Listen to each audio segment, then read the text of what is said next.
much of anything going in the first quarter or the first half, to be honest with you. And then when they cut it 12-7 with 40 seconds left in the half, they allow Valdosta State to score another touchdown. And kudos to the Tigers. They never gave in. They kept coming back, but they just couldn't get closer, that it seemed, than like 9 points. And every time they would be driving to really close that gap, Valdosta State would make a play. Yeah, I tell you, and you talked about that 5-point differential, and then you're riding a really big momentum high, which you think you're going to go into halftime with, and it was just a little deflating there to see that kind of go by the wayside. But I have no doubt that the coaching staff, along with this team, they've made the adjustments that they needed to make from last week's road trip, and have a great game plan as they get ready to take on the Golden Tigers of Tuskegee. Tuskegee comes into this game with a 1-2 record, 1-0 in the SIAC. They opened their season with a close loss to Alabama State, 38-31.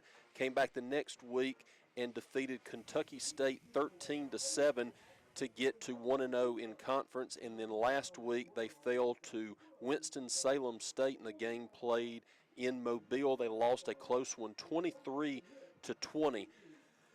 It's not the record that we really expected when Tuskegee was going to come to Livingston, but you look at their games and they're going to be the best 1-2 team that you're ever going to face.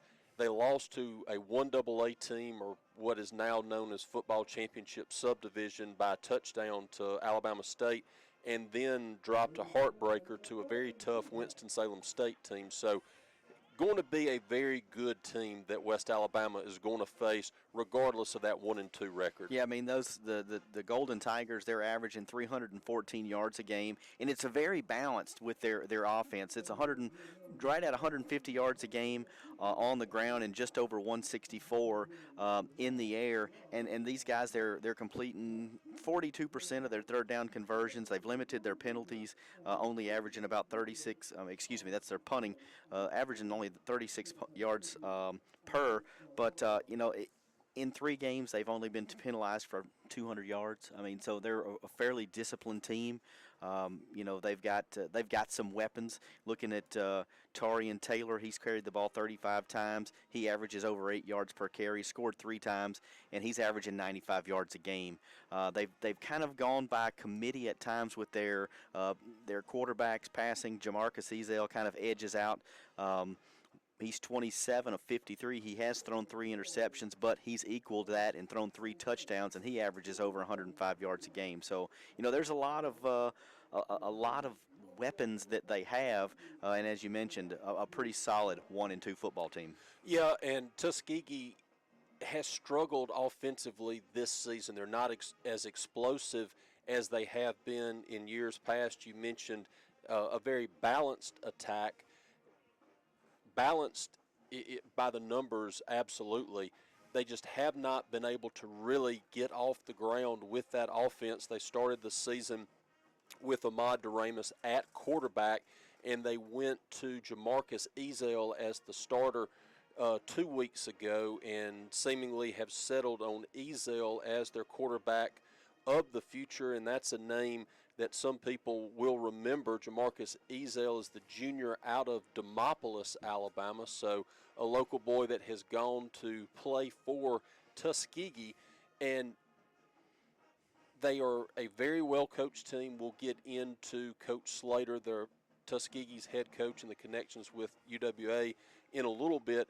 But it's just not the same explosive offense as we've seen, only averaging just over 21 points per game, and they've had 5 turnovers. And so that's where it has really hurt them. They've stalled out on drives when in years past they were a team that could score in 10, 15 seconds. One play was all they needed. They just haven't been able to get that going, and so they will look to try to break out offensively, and West Alabama's defense is going to have to do a better job of not giving up the big play. We saw last week 2 things that really hurt the Tigers.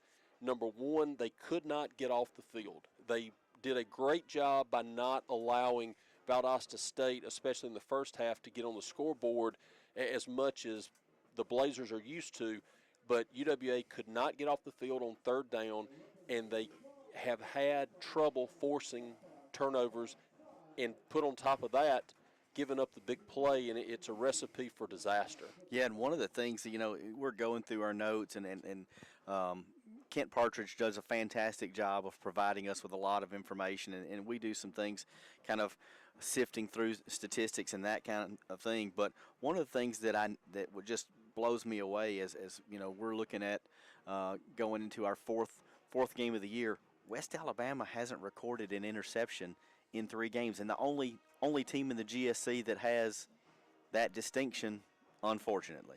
And I believe they've only forced 1 turnover, and that was the fumble last week at Valdosta. And, it's concerning that the defense going in 3 games now, still giving up those big plays. And the hard part is you can't pinpoint it to one thing. It's not just the secondary allowing receivers behind them. It's not just missed tackling. It's not busted assignments. It's a combination of those, and once you think you've got your finger on it and have got it under control, something else breaks out, and there's another big play. Yeah, and that's one of those things I know that they're working to get that corrected. But on the flip side of it, our offensive line has been rock solid this entire year, and right now they're leading the GSC in sacks allowed. They've only given up 2 sacks in the first 3 games. I mean, so the big guys up front on offense, giving our quarterbacks an opportunity to move the football around, and that's what's going to give opportunities for West Alabama to continue to, put up the type numbers that they have, averaging over 430 yards per game of offense. And a big portion of that has been in the passing game, just shy of 300 yards a game for this West Alabama offense. As good as the offensive line has been in protecting the 2 quarterbacks for West Alabama, they have struggled at times to move the line of scrimmage and open up those holes for the UWA running backs. That's something that I know Coach Gill and the rest of this coaching staff are hoping to see. Tuskegee's defense only allowing about 150 yards a game on the ground, and West Alabama is going to need more than that. This year so far, they've been averaging around 130 yards per game, and I know the coaches are going to want to try and increase that and take some of the pressure off of Jack McDaniels and these receivers. Last week, Jack threw, I believe, 3 interceptions, and a lot of those were him trying to force it, him putting the game entirely on his shoulders and trying to force something. And I know the coaches want to have him relax a little bit, and with as many weapons as he has on this offensive side of the ball, just distribute it. Don't take chances, distribute it, get it into the hands of the playmakers, and let them do the work. And you talk about the weapons that West Alabama has. I'm looking at the stat sheet. Our quarterbacks have thrown to 12 different receivers over the course of this season, and 9 of those have multiple catches. Leading the way receiving as far as numbers of catches, Tyreek Martin. He's got 17 catches on the year. He's averaging 49 yards a game. Christian Salisbury has 12 catches. He's averaging 84 yards a game, receiving. And the list goes on. You talk about some of the other weapons. What about Zach Gaines? I mean, this guy right now he's crushing it, literally crushing it. West Alabama's punter, he's leading the nation in punts, 49.6 yards average. And,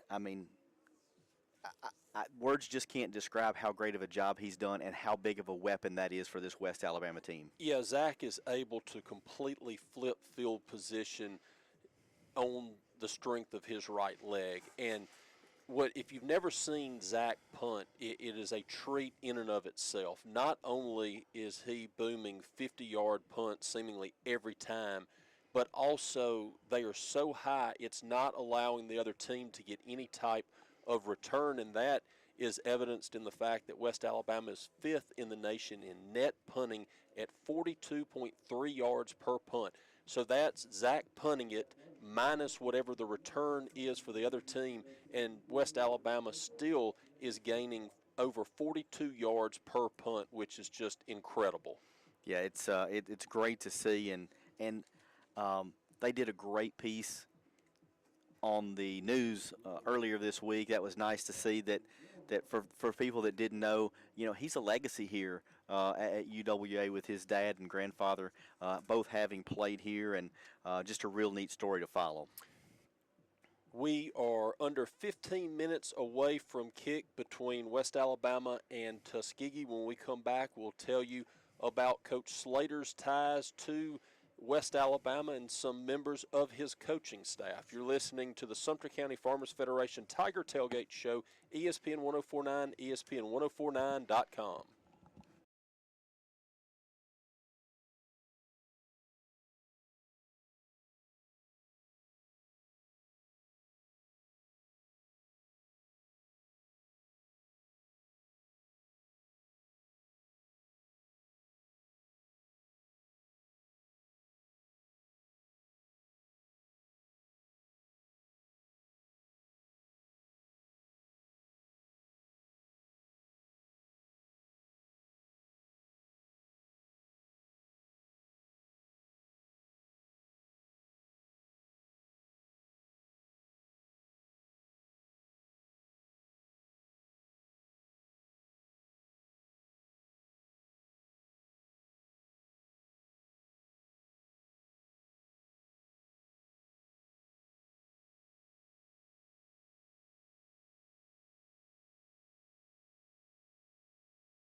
night here at Tiger Stadium in Livingston, Alabama, West Alabama, getting ready to face the Tuskegee Golden Tigers from the SIAC Conference.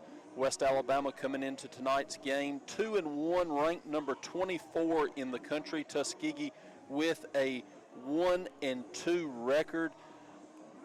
The West Alabama Marching Tigers have finished their pregame show. They are lined up, getting ready for the West Alabama football team to make their entrance in to Tiger Stadium. The captains for both teams are approaching midfield. And Will, one thing that we will have to watch in this game, Stuart Mixon, the starting guard for West Alabama, is out tonight with an ankle injury, and so that's going to be something to watch for West Alabama in this offensive line that has performed so well up to this point this season. Can they continue it, having to have some changes along that front? You know, it's not great when you lose your starter, but I know that this coaching staff and these guys have a lot of confidence in each other, in their brothers, that, that they are prepared to step up when their number's called. And, that's what makes being part of a team sport so great. You don't have to do any one thing by yourself. It's just share the load right now. And with Stewart out, I see him on the sidelines right there. With him out tonight, that just means that somebody else is going to have to share a little bit more of the load and take care of business tonight. The West Alabama Tigers making their way onto the field, the cheerleaders carrying the 4 flags that spell out UWA, and then the Tiger Head logo trailing that. The 4 captains for West Alabama tonight: number 25, Sid Thurman; 26, Lavorsier Gaddis; 38, Savon Parker; and number 69, Griffin Ricketson, make their way out to midfield, where they will be met by Tuskegee's captains and referee Eddie Smith, where they will flip the coin to decide who will take the ball first. West Alabama in their traditional red home jerseys, white numbers, white pants, the red helmet with the white Tiger Head logo. Tuskegee wins the toss and defers, so West Alabama will take the opening kickoff. Tuskegee will be in white pants, white jerseys, red numerals with a gold outline, and then the red helmets with a yellow logo on them, and their red is more of like a maroon, wouldn't you say, Will? Yeah, it's got that kind of maroon feel to it, and they brought their band. A lot of teams don't travel with their band. West Alabama usually is able to do that maybe once throughout the year, but Tuskegee's band made the trip with them. As both of the teams go to their respective sidelines, West Alabama's band's making it to their spot in the end zone nearest Stadium Drive, and we're just 45 seconds away, Robert, from getting this matchup underway as the sun's beginning to set here in Livingston. Shadows cast throughout the stadium, and we'll be dealing with that for the next 15 or 20 minutes or so, but we got a great evening for football. It's September, but it feels like August, but nice crowd here on hand in Tiger Stadium. There is a breeze blowing, which makes it fairly comfortable here in Tiger Stadium. We also had the 3 newest members of the Athletics Hall of Fame serving as honorary captains. West Alabama will send their kick return unit onto the field. Deep to receive for the Tigers will be Dion Hill and Tyreek Martin. Christian Salisbury has been doing a number of those kick return duties this season, but likely trying to get a little bit of a breather. Coaches wanting to protect him after suffering an injury last week at Valdosta. Expect Christian to still be able to play, hopefully, but they are going to keep him off of the kick return unit. So Tuskegee will kick off to West Alabama. Doing the kicking duties for Tuskegee, Arnis Hushik. He has it teed up at the 35. Husick, the sophomore from Jacksonville, Florida. Looking to his left and to his right. The officials have given him the go-ahead. And we're just about ready for football here in Livingston. Husick approaches. He will kick it deep, end over end. This will be returnable by Hill from the 5, up to the 10, 15, cuts it outside at the 20. 25 has a crease at the 30, will be brought down just shy of the 35-yard line, but a good return by Dion Hill sets up the offense in good position. This will be the first chance to see Jack McDaniels in this explosive offensive unit trying to get on the right side of things after struggling most of the game against Valdosta, and especially in the first half. Great looking uniforms here for West Alabama. I know we talked about it. The new jerseys with the white numbers, easier for this old broadcaster to be able to see it as Jack McDaniels looks over the line and puts a man in motion. McDaniels looking to throw on first down to Blanchard on the outside. A terrific reception by Blanchard across the 50. Back shoulder fade to Blanchard. He was able to create distance between him and the defensive back, get his feet down, and goes out of bounds right at midfield. So a gain of about 16 on first down for West Alabama. Back up to the line, 2 receivers either way. Underwood, the running back, behind McDaniels in pistol formation. Fakes to Underwood, throws across the middle to Dion Hill. He goes to the outside. The pass is complete.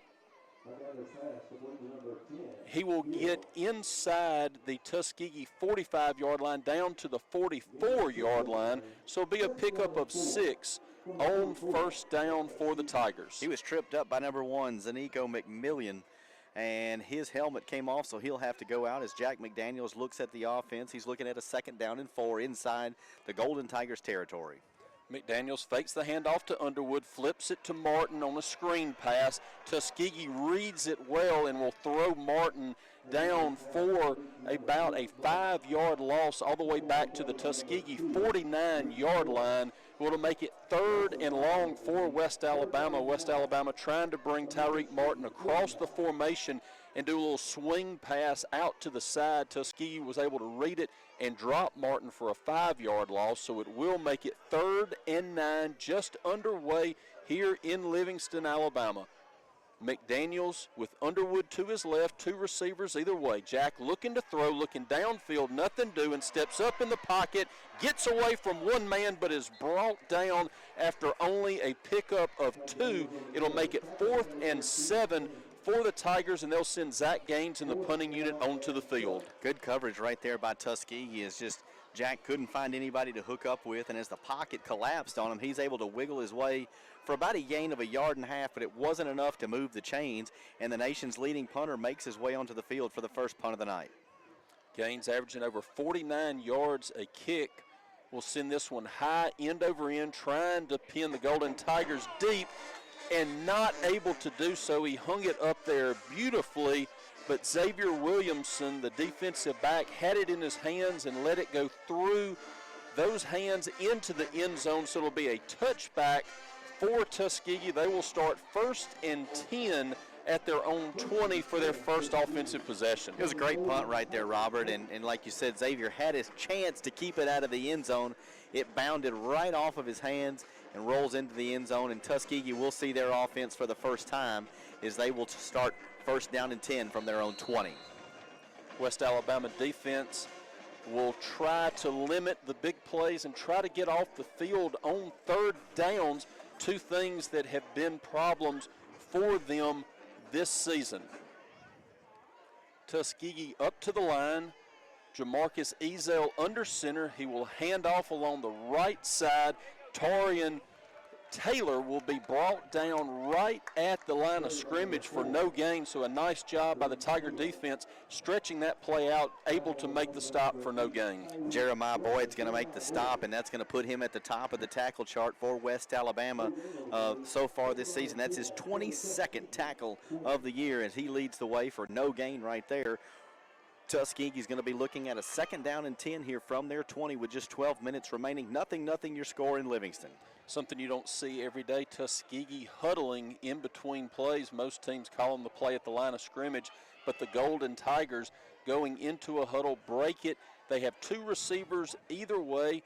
Ezel with a flip pass along the left side, a little bit of room to the 25 where he will be run out of bounds. So it'll be a pickup of 5 on the play. That was Kedrick Green with the reception and run around in, but it will be 3rd and 5 for the Golden Tigers. Green listed as wide receiver and also does the punt returning duties for the Golden Tigers. Has a little bit of speed right there, but he was forced out of bounds by Xavier Williamson, bringing up 3rd down from their 25. Tigers break the huddle. 11:45 remaining first quarter, no score. West Alabama not able to capitalize on good field position, having to punt to Tuskegee, who has it for the first time. Ezel drops back to pass, swings it out to his wide receiver along the right end. He will lose yards on the play back to the 24-yard line. That was Kedrick Green again on that reception, but it'll make it 4th down and about 5.5 for the Golden Tigers. West Alabama putting a lot of pressure right there by Savon Parker. There is a penalty flag on the far side of the field in the area where the tackle was made, so we may be looking at either a face mask or a horse collar. Either one of those would extend this drive, and it looks like it will be against West Alabama's. Tuskegee has kept their offense out on the field, but we'll wait and hear the call from Eddie Smith, the referee.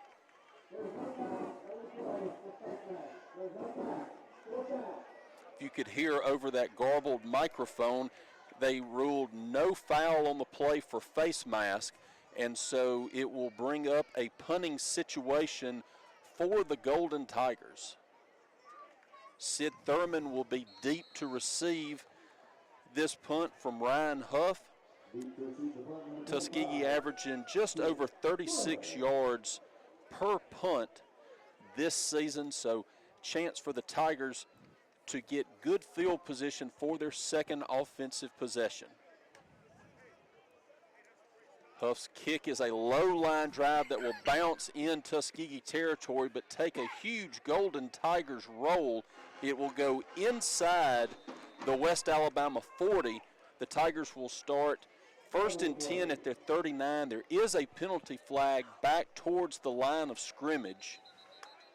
This is in the area where you might see a holding call against Tuskegee, but we'll have to check as the officials are congregating around midfield. We'd like to remind you that this game is brought to you in part by Johnson Dodge Chrysler Jeep of Meridian. They're dedicated to ensuring your auto process is a smooth and stress-free one, regardless of whether you're shopping online or on site. They provide comprehensive sales, purchase, finance, and maintenance assistance. Stop by and pick the ride of your future. Johnson Dodge Chrysler Jeep, a proud sponsor of UWA Athletics. Tuskegee will be flagged for a personal foul face mask on the punt. The face mask happened around the line of scrimmage. West Alabama will be able to tack that on to the end of the play. And so West Alabama will start now in Tuskegee territory at the Golden Tiger 46-yard line. So 2 possessions now for West Alabama. Both of them will get into Tuskegee territory. This one will start in Golden Tiger territory, trying to capitalize and put points on the board. 10:54 remaining first quarter, no score. McDaniels hands off up the middle. Underwood got a little bit of a crease that is closed in a hurry by the Golden Tigers, but it will pick up 4 yards on 1st down for Underwood. Leading the charge right there for Tuskegee's defense, number 29, DeMarcus Harris, wrapping him up, making a tackle here, but West Alabama gains 4 yards on the play. It'll be 2nd down and 6 from the Tuskegee 42. Jack with 2 receivers right, 1 to the left, fakes the handoff to Underwood, will throw to Tyreek Martin along the left sideline. He'll have the 1st down and get pushed out of bounds at the Tuskegee 31-yard line. Be a pickup of 11 and good enough for another West Alabama 1st down. Golden Tiger number 1, Zanico McMillan, defensive back out of Orlando, Florida, pushes him out of bounds, but not before West Alabama is able to move the chains. Jack McDaniel looking over his offense. He's got a man in shotgun formation. Handoff Underwood, nothing doing up the middle, tries to bounce it to the left, and a hard hit by Ricky Norris, the linebacker, came up. They will give forward progress to the 32. That'll be a loss of 1 for Underwood. Well, they'll mark him just short of the original line of scrimmage, so only a loss of about half a yard. So it'll be 2nd and 11 officially. Jack looking to throw this time, connects with Quay Boyd inside the 25. Boyd is able to fall forward to about the 23.5-yard line. It'll be a pickup of 8, and it'll make it 3rd and short for West Alabama. Quay Boyd listed at 6'5" and making the tackle. Ricky Norris is listed at 5'9". A little bit of a size advantage in the way for Quay Boyd. He's able to pick up a couple of extra yards after contact, so it'll be 3rd down and 2 for West Alabama. 2 receivers right, 1 to the left for McDaniels. Underwood will move to McDaniels' left in shotgun. Now he brings Jamoris McMillan across the formation. McDaniels looking to throw, dumps it off to Quay Boyd, wide open at the 20s. At the 15, will hurdle a man, dive over a man to the 10. It'll be a pickup of 13 and a West Alabama 1st down. The Tigers looking to go tempo here, back up to the line of scrimmage. They catch Tuskegee in a substitution change. Underwood with the ball gets inside the 5 all the way down to the 3. Tuskegee trying to sub in men and got caught. There's a penalty flag on the play. They may have gotten caught with too many men on the field as they were trying to run 2 or 3 off and 2 or 3 on. And so we'll have to wait and see. If the play stands, it'll be a pickup of 7 for West Alabama.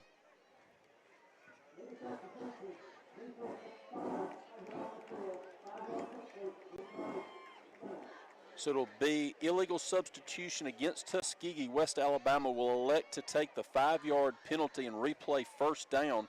So it'll be 1st and goal for the Tigers from the Golden Tiger 5-yard line. 8:32 to go, 1st quarter, no score.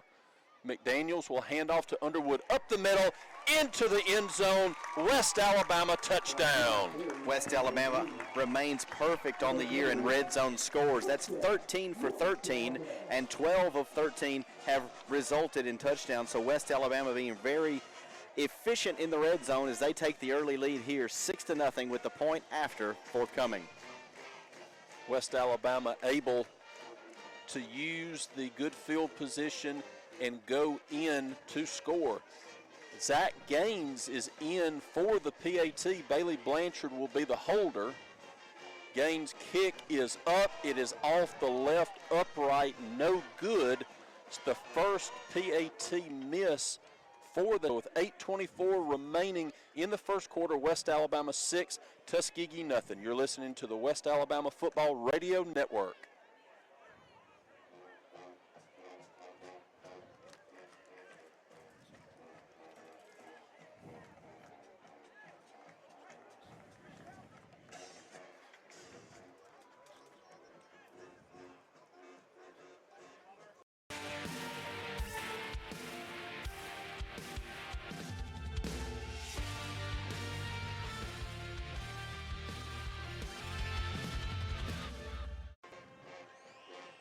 .24 remaining 1st quarter. West Alabama with the early 6-0 advantage. West Alabama able to score a rushing touchdown 5 yards out from Derek Underwood. Zach Gaines came in to attempt the PAT. It hit the left upright.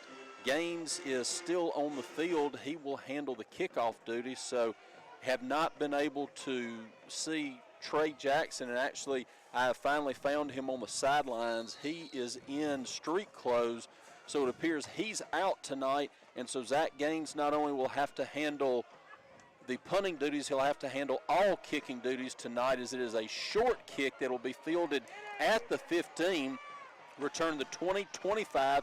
He'll be forced out of bounds short of the 30-yard line. So that's going to be something to really keep an eye on. Trey Jackson out tonight. Zach Gaines, leading the nation in punting, will also handle all place kicking and kickoff duties tonight. West Alabama scoring drive, 7 plays, 46 yards, 8 up, 2 minutes and 28 seconds of the clock. We're at the 8:17 mark here in the first quarter, and West Alabama's defense back out on the field. And we'll have to keep an eye on Zach, as you mentioned. I had not heard that Trey was not going to be able to go tonight, but we see him and have no doubt that Zach will fill in those duties as the West Alabama defense gets ready to start the series. First down and 10, Golden Tigers on their own 27-yard line.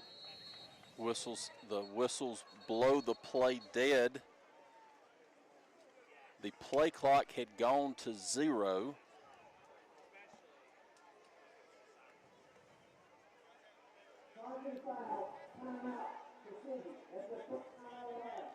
And so prior to the play clock going to 0, Tuskegee will take their first time out of the first half. 8:17 remaining first quarter. West Alabama leading the Golden Tigers 6-0.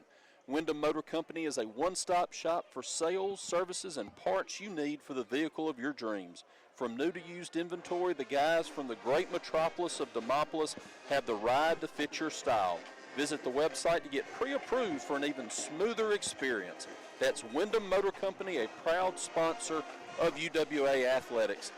Will, great start to the game. West Alabama's defense forcing a 3-and-out against Tuskegee's offense, and West Alabama able to move the ball both possessions, able to cash in just then to take the early 6-0 advantage. Yeah, West Alabama doing a great job here in the early goings, kind of more than doubling up the time of possession as the offense has been efficient as the defense looks to get a stop here on first down. Ezel will keep it around right end. He has the corner and will have enough for the first down. He's across the 35, will be marked out of bounds at the 38-yard line. So it'll be a pickup of around 11.5, and Tuskegee with their first down of the evening. West Alabama's defense right there just couldn't get him hemmed up as he was able to kind of get outside the tackles, make it to the sideline without getting hit. And Ezel showing why he was successful in his high school career and also earning the starting spot here within the last couple of weeks at Tuskegee. Ezel in shotgun formation. Torian Taylor, the running back, will be to his right. 3 receivers left, 1 to the right. Ezel hands off this time to Taylor around left end. He's hit at the 40 and will fall forward to the 43-yard line. There is a penalty flag that was thrown at the spot of the collision, and it'll be a holding against Tuskegee, so this will back them up. It'll be first down and 20 for Tuskegee from their own 28-yard line. Third penalty here in the early goings for Tuskegee, and that's definitely the direction you want to see them moving if you're a West Alabama fan. First down and pretty long here with 7:37 remaining in this first quarter. 6-0 your score as West Alabama leads after that last drive. Derek Underwood getting into the end zone on a 5-yard run with a PAT hitting off the left upright. That's how we got our 6-0 score as the West Alabama defense is looking at a first down and 10. Golden Tigers look to be on their own 20, we'll call it 28. Be first and 20, Tuskegee from their own 28-yard line after the holding penalty. Tuskegee, as we mentioned, huddling in between pretty much every play. They'll take their time getting to the line. Ezel will have 2 running backs, 1 to either side of him. Torian Taylor will be to his left, and Eric Bright to his right. Ezel looking to throw on first and 20. Nothing much doing. Forced out of the pocket. Is hit. The ball comes loose. There's no signal yet. They are ruling it a fumble. Ezel has it back in his hands. Throws it across the field for an incompletion. Oh, my goodness. That was almost disaster 2 or 3 times for Tuskegee. Ezel was hit, fumbled the ball. An offensive lineman was able to recover it back inside the Tuskegee 10-yard line. Ezel was able to take it from him, run back across the field, throw it down the field for an incompletion. So what could have been a disaster several ways for Tuskegee will go as an incomplete pass. It'll make it 2nd down and 20 from their own 28-yard line. Quanzi Jackson was the defensive player for West Alabama, putting the pressure on and dislodged the football. And as you mentioned, Robert, when the lineman got it, he's running the wrong way, and Ezel just was able to get the ball back from him, throws it for an incomplete pass. It could have easily been a loss of 18-20. Crazy play. Nobody really knows exactly what happened. West Alabama thinking the play was dead back there. Now they've got to back up to the original line of scrimmage to the 28. It'll be 2nd and 20 for Tuskegee. Ezel, 2 running backs, 1 to either side, 2 receivers right, 1 to the left. Ezel on a designed quarterback draw up the middle across the 30 down to or up to the 35-yard line. So a pickup of 7 on 2nd down and make it 3rd and long for the Golden Tigers. You don't think about an athlete like Ezel being pulled down from behind by a guy like Camarcus Williams, but the big man, Camarcus Williams, 6'1", 271-pound junior D lineman, pulls him down from behind after a game, but it's still going to be 3rd down and long for the Golden Tigers. They're working from their own 36-yard line. 6:10 remaining in this first quarter. West Alabama, 6-0 your score. Ezel in shotgun formation, 2 receivers either way. Taylor, the running back, to his right. 3rd down and 12. Ezel looking to throw, being flushed from the pocket. He escapes out the right side, drops it off to Taylor, and Taylor is wide open, able to make the catch, but goes out of bounds before he can get enough for the 1st down. Plenty of turf in front of him. If he's able to stay in bounds, that's a Tuskegee 1st down, but he goes out 4 yards short of the line that was needed. There is a penalty flag back around the 31. It'll be a holding against the Golden Tigers. This will back them up further. Be a 10-yard penalty against Tuskegee. Replay 3rd down. Now they will have it 3rd down from their own 21-yard line. They've got to reach the Tuskegee 48-yard line for a 1st down. So it's going to be 3rd and 27 for the Golden Tigers. Golden Tigers not getting anything really moving right here, but give some credit to those West Alabama Tigers on defense for totally disrupting the offensive flow. Handoff from Ezel up the middle to Taylor. He'll get across the 25 to the 26, but it'll be well short of the line needed, so the West Alabama defense holds and will force another punt from Tuskegee. Again, Ryan Huff coming in to handle the punting duties. His first punt was a short punt, but bounced and took a huge Tuskegee roll. So this time you see Sid Thurman, the punt return man for the Tigers, moving up. He will have his feet on the 44-yard line of West Alabama. This punt is much better. Will send Thurman back to his 30. He returns 35, has a crease at the 40, and will be dropped at the 42. Terrific open field tackle that time by Latravian O'Neal, the freshman linebacker out of Nottasulga, Alabama. Dropped Thurman at the 41, but still West Alabama will start with great field position. This will be their 3rd offensive drive. Both have reached Tuskegee territory. Their 2nd offensive possession, they were able to cash in for a touchdown and give them the 6-0 advantage, where we are with 4:58 remaining here in the first quarter.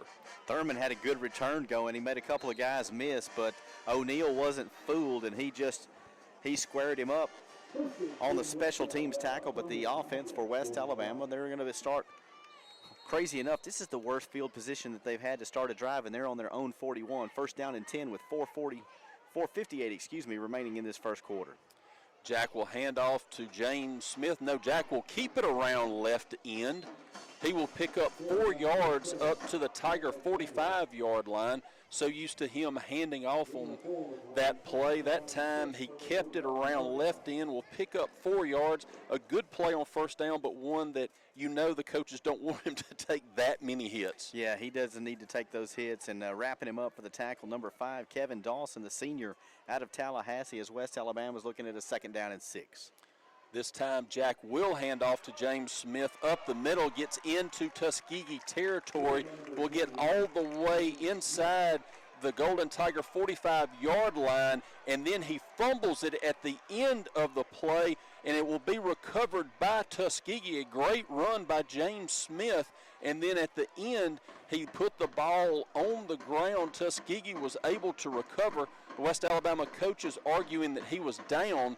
The officials are going to huddle and discuss this one to see whether James Smith's knee had hit the ground before he lost possession, and the officials ruled that it did not.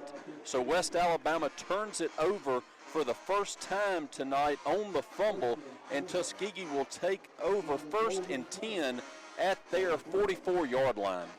Unfortunate for West Alabama, but for, if it's a moral victory, being able to have the opportunity to look at the replay, Brady doing a great job here next to me.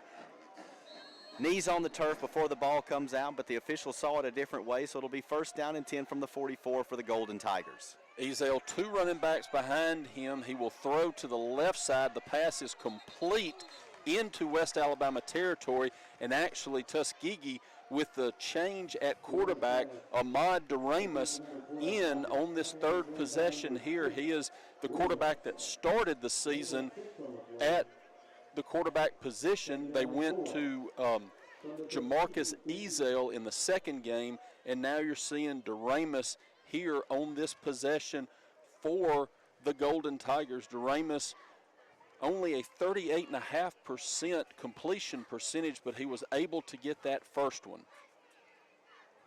Duramus will run the option to the left. Now he'll look to throw. Nothing doing. Throws it out of bounds. Did not get across the line of scrimmage. No receiver was in the area, so it should be an intentional grounding. The flag is on the field. Now the officials are discussing it, trying to see whether that ball crossed the line of scrimmage. If it did, he was outside the tackle box. That is a legal play. It would not be a penalty. So the officials are discussing it, trying to decide, did it cross the line of scrimmage? If it did, there is no penalty. If it did not, it'll be intentional grounding against Tuskegee. Here's the call.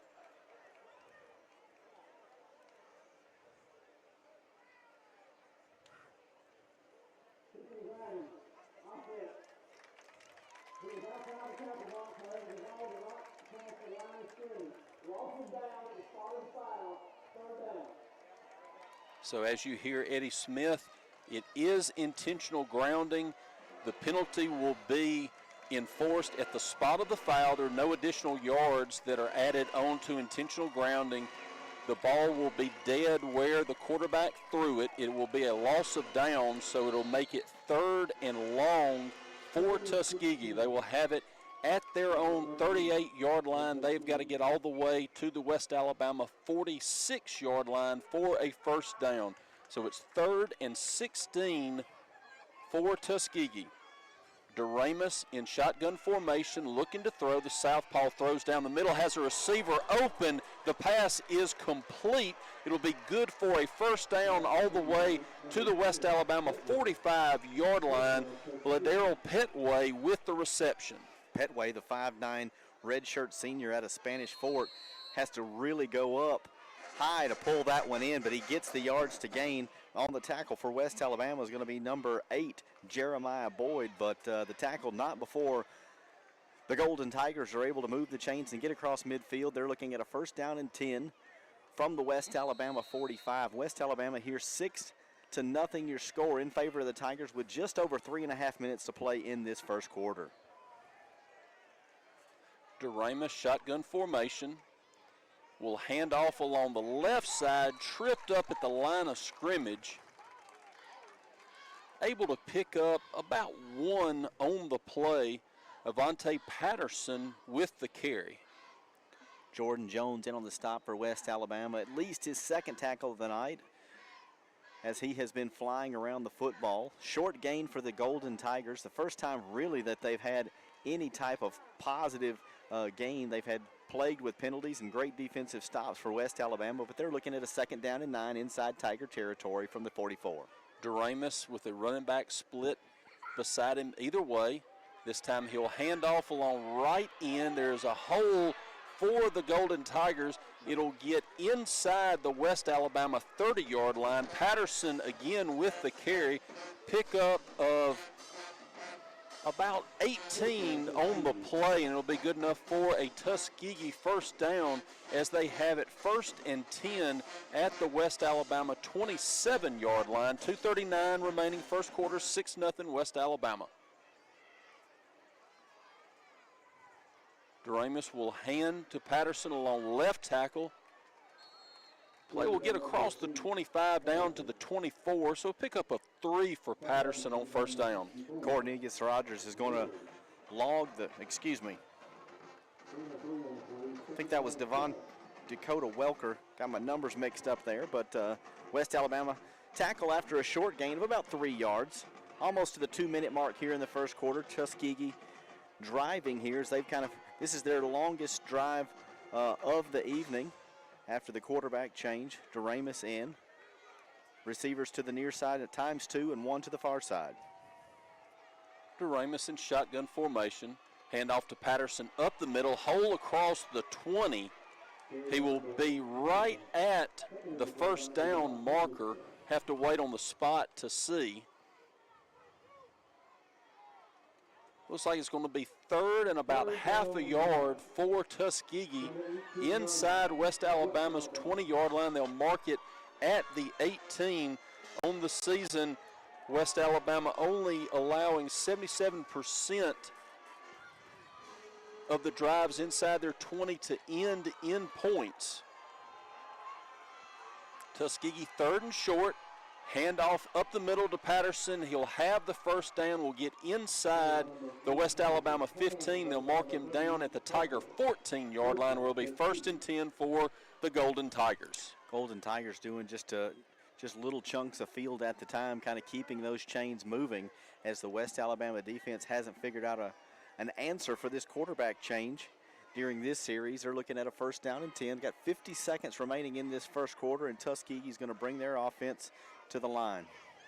Doremus will go under center for this play. A fullback will be ahead of Patterson, the running back, in the eye. Handoff to Patterson up the middle. He's tripped up at the line of scrimmage, is able to fall forward to the 11. It'll be a pickup of 3, and then you have multiple flags come out as you had Dorset Johnson, the West Alabama linebacker, losing his helmet. And so that prompted a flurry of flags. We'll have to wait for the penalty. West Alabama on the tackle right there. Kind of tripping him up was number 98, Camarcus Williams, as the officials have kind of huddled together to get this one all sorted out. West Alabama 6-0 your score. 31 seconds remaining in this first quarter as we look to hear from the official on the play.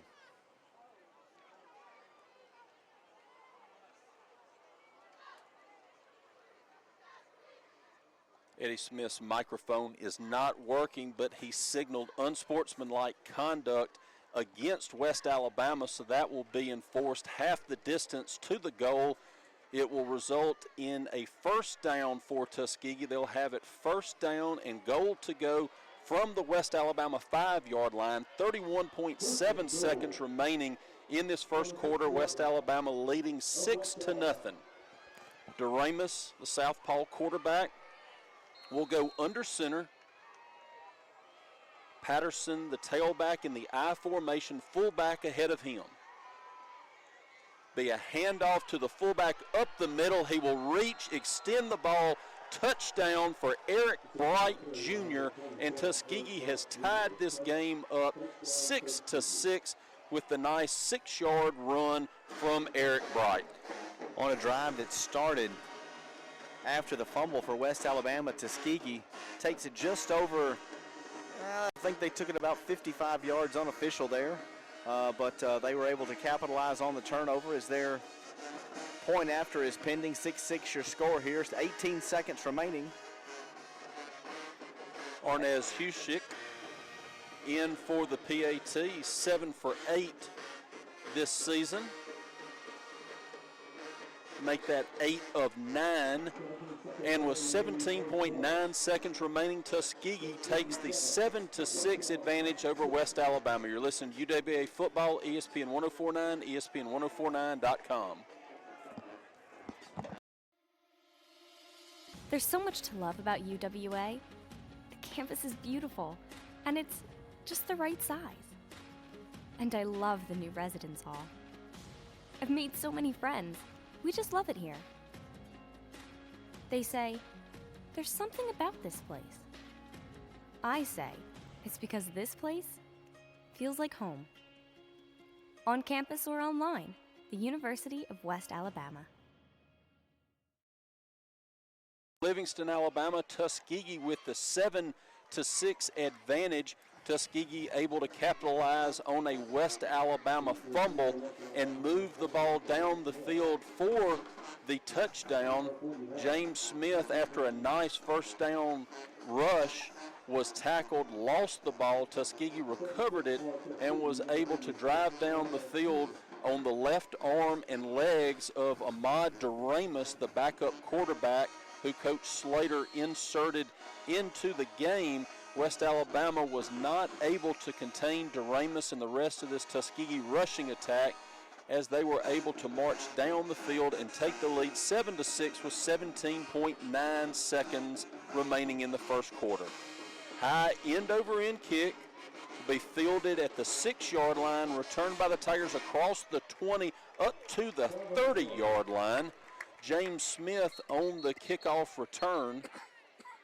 West Alabama will start 1st and 10 after this penalty that is deep in Tuskegee territory is sorted out. Looks like it will go against Tuskegee and hopefully will be added to the end of this return, creating even better field position for West Alabama.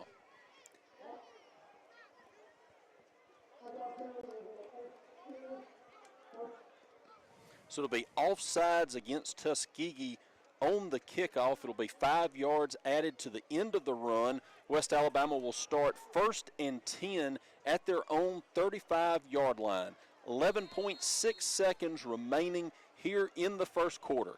McDaniels, 2 receivers right, 1 to the left. James Smith, the running back, in. He will get it across the middle, will get out across the 40 up to the West Alabama 43-yard line. It'll be a pickup of 8 on first down, and that will bring the first quarter to a close. So after 1 here in Livingston, West Alabama trails Tuskegee 7-6. You're listening to West Alabama Football, ESPN 1049, ESPN1049.com.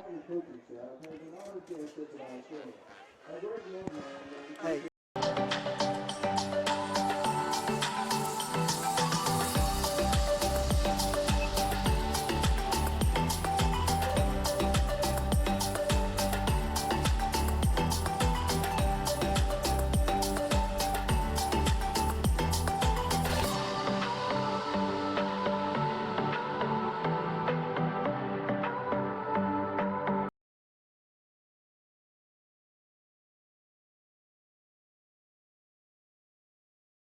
A 7-6 advantage. It's my honor right now to be joined by Mr. Jerry Smith, who was inducted into the UWA Athletics Hall of Fame today.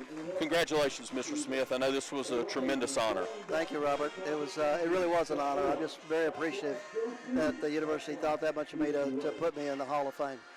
You know, we were reading your bio when we were discussing this class before the game, and obviously you're in for a couple of reasons, one being your time creating the cross-country track program here at Livingston, but something that I've got to ask you about, I didn't realize how successful you were as a runner in college at Auburn. Well, I was fortunate. I won the SEC in the 440 as a sophomore, and then I won the 600 twice indoors. But you know, this was a great institution here. And I told my wife, I'm looking over there at the hill over there behind the gym, and I said, we used to run up and down that hill. You know, we'd do relays. I'd have somebody stand up and tell you, run up there and touch them, run back down. So it was we didn't have a track, and we ran around this field some. We did whatever we could do. and we tended to be pretty successful. But as I said today, I'm more proud of those kids that came and ran for us here at UWA, because they all turned out to be great citizens, great people with a lot of character, and that's what it's all about, After a short second down gain by Smith, it'll make it 3rd and 1. McDaniels passes complete across midfield to Jamoris McMillan. He'll have enough for the first down. We'll get into Tuskegee territory all the way down to the Golden Tiger 41. And obviously, thank you for your service with the Board of Trustees, everything you've done. And one of the things that we talk about so much here at the university are people that take part in West Alabama. Why has that been important to you to give back and to help out here in Livingston?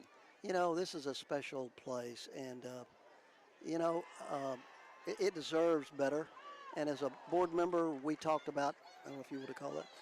Incomplete pass from McDaniels to Bailey Blanchard, trying the back shoulder fade, well covered on the far sideline. Will make it 2nd down and 10 for West Alabama.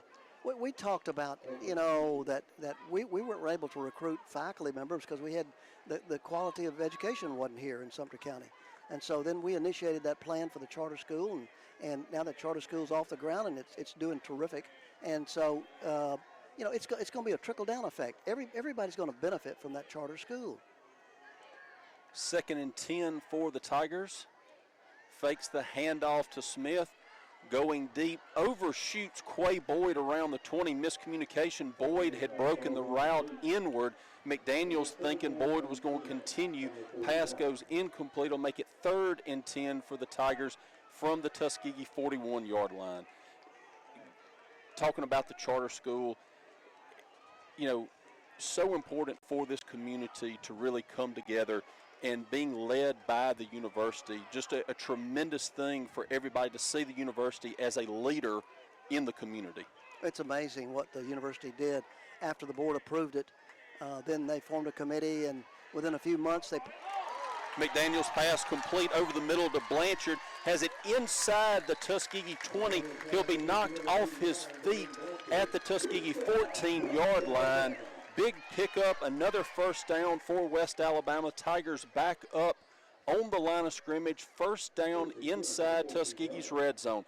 Handoff Smith up the middle, breaks it to the left. James Smith will walk into the end zone for the 2nd touchdown of the night for West Alabama.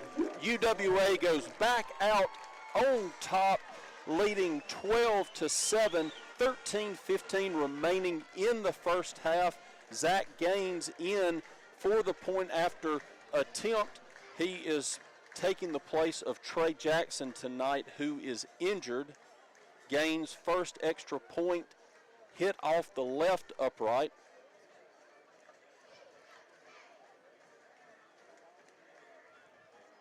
Blanchard with the hold. Gaines' kick is up, and it is good. So 13-15 remaining first half. West Alabama back out on top, 13-7, and we'll keep it here. Mr. Smith, as you were saying, huge for the university to take the lead in such a big project that affects not only the university but also the community as a whole. Absolutely, because when you have a charter school, what's it going to do? It's going to bring people back to this community. It's going to bring businesses into the community, and when they hire people, they're going to come into this area. They're going to build houses. They're going to start businesses, and it's going to make a huge difference to this whole area, to Sumter County. So it's been very, very positive. I mean, we couldn't have imagined that it's gone as well as it's gone over the last 2 years. So it's been something, we're really proud of as a board. Well, as a parent of 2 kids that go to the charter school, want to thank you and the rest of the board for your action and for your efforts in getting that charter school up and running. And I agree with you. I think that the whole community will benefit from it. Even if you don't have children that are school age, right. If you live here, the businesses that hopefully will come, and hopefully we can get more of the people associated with the university to live in the area and create more of that college atmosphere that Absolutely. you hope to see. Absolutely. I want to say one last thing, Robert. I sat in to the awards today, and I heard all these different awards that were given to some of these outstanding Livingston alumni that came back. Gaines' kickoff goes out of bounds, and Tuskegee will start 1st and 10 at their own 35-yard line after the penalty. And I was so proud of being having a master's degree from West Alabama because of what those kids had accomplished. And I told Dr. Tucker, the president, this afternoon, I said, you can go anywhere in the world from West Alabama. And I said, that message needs to get out because these are really accomplished people, and they've done well. So absolutely. I think it's fabulous to see the alumni that have gone off and been successful, and exactly what you said, any dream you have, it can take off right here from Livingston and from West Alabama. Absolutely. Mr. Smith, thank you so much for your service, and congratulations. Terrific honor today. Appreciate it here. Thank you. That was Jerry Smith, one of the 3 inductees into the UWA Athletics Hall of Fame. Tuskegee will take over 1st and 10 at their own 35 to Ramus. The quarterback still in for his second series. This time it is a pass to Peyton Ramsey along the left sideline. West Alabama had that one read well and will drop Ramsey for a loss. And on the tackle for West Alabama is going to be number 6, Xavier Williamson, the senior, out of East Central Community College. West Alabama's defense, all in all, tonight doing a pretty good job. Put Tuskegee in some difficult spots. The one drive that I know that they'd like to have back, at least thus far, the 10-play drive, it covered 56 yards and ended up in that Tuskegee touchdown. But West Alabama's defense doing the job on that particular play. It'll be 2nd down and 11. Tuskegee Golden Tigers from their own 34. Tuskegee with a sideline warning after that play. No penalty yards assessed on the warning. It'll be 2nd and 11 from their own 34-yard line. DeRamus in shotgun formation, looking to throw, has a receiver on a slant. It is complete. It will be to the 45. It should be enough for a Tuskegee 1st down. Give some credit right there to the receiver, Volson, as he had to go up real high to pull that one in. He pulled it down with the fingertips, but he's able to get the 11 yards that they needed for the 1st down. The Tuskegee Golden Tigers moving the chains. 12:35 remaining here in this first half. West Alabama leads 13-7 as the Golden Tigers have a 1st down and 10 from their own 45. DeRamus will be in shotgun formation. 3 receivers right, 1 to the left. DeRamus fakes the handoff, looking to throw, looking to go downfield, has a receiver at the 20 and just overshoots Peyton Ramsey, who had a step on Xavier Williamson. The pass from DeRamus just past the outstretched hands of Ramsey. West Alabama right there, pretty fortunate, as you mentioned, Robert, as Ramsey had about a step on Williamson, but the pass was just a little too long right there from DeRamus, and it falls incomplete. It's going to bring up 2nd down for the Golden Tigers. They're working from their own 45-yard line, going toward the Homer Fieldhouse. West Alabama leading 13-7 here with 12:15 remaining in this first half. DeRamus will deploy 3 receivers right, 1 to the left. Fakes the handoff around left end for DeRamus. This time he will run it, will get pushed out of bounds just shy of midfield. They'll mark him out at the 49, so we'll pick up a 4, and it'll make it 3rd down and 6 for the Golden Tigers. Terrence Jones was in pursuit right there for the Tigers, as our sports information director and local wizard is just giving us some updates throughout the conference, and we'll be able to get those to you as we move into the night's broadcast. Big 3rd down for the Tiger defense, 3rd and 6 from the Tuskegee 49-yard line. DeRamus sends a receiver in motion, hands off along the right side, and will be tripped up for a loss of 5. The handoff was to Kenny Gant, trying to get the corner, could not, was knocked off of his feet. A loss of 5 on the play. It'll bring up 4th and 11 for Tuskegee and force the Golden Tigers into a punting situation. Grady in on the stop for West Alabama, coming tonight's contest with 21 total tackles, and he logs another one right there, one of the top defensive tacklers for the West Alabama team, as Sid Thurman awaits the punt. He stands at his own 26-yard line. Be a wobbly spiral that will send Thurman back to his 16-yard line, takes 1 step left, 1 to the right, now spins out will get across the 20, but nothing more. A lot of movement there from Thurman, but not much action as they will mark him down at the 20. And so only a pickup of about 4 on the punt return. West Alabama will start first down and 10 at their own 20-yard line, leading 13-7 with 11:18 remaining in this first half. Thurman had a couple of jumps and spins and then reverse spins, but not much on the return right there as the West Alabama Tigers are going to be working first down and 10 from their own 20. Jack McDaniels in the shotgun with Derek Underwood in behind. Handoff up the middle to Underwood across the 25. Will lunge forward just short of the 30-yard line, so it'll pick up about 9.5 on first down, make it second and short. Jacob Murphy, the quarterback, in on this series. He will hand off once again to Underwood. He spins out of one tackle, gets across the 30, up to the 32-yard line. It'll be a pickup of only 3, but it'll be enough for a UWA first down. Underwood trying to work in close behind Cornelius Rogers, the O-lineman, but was only able to wiggle up for a couple of yards, but it's going to be enough for the first down and 10 from the Tiger 32. Murphy will send 2 receivers either way. Underwood behind him in pistol formation. Murphy looking to throw, swings it out. The pass is complete to Deion Hill. He will go down to his feet to make the reception, spin out, and fall forward to the 36-yard line. Golden Tigers stopped by number 2, Ricky Norris, after a gain of 4 by West Alabama. Murphy in charge here for the Tigers. Murphy will hand this one to Underwood, who's hit at the line of scrimmage. Tuskegee saying Underwood fumbled the ball. Tuskegee has it, is running towards the end zone, but it looks like they are going to blow the play dead after a pickup of 1. They're going to say Underwood was down before he dropped the ball, which is a huge gain for the Tigers, trying to avoid their second fumble of this first half. Number 90, Chris Bozeman, was the defensive lineman for Tuskegee, who come up with the football and rumbled down toward the end zone, the freshman out of Prattville, but he has to go to the sideline for a breather because I'm sure he's not used to getting that kind of action with the football.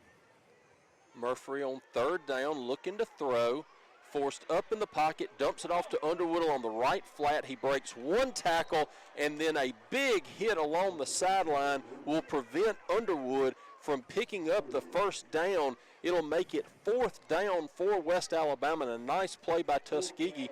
Murphy had dumped it off to Underwood in the right flat.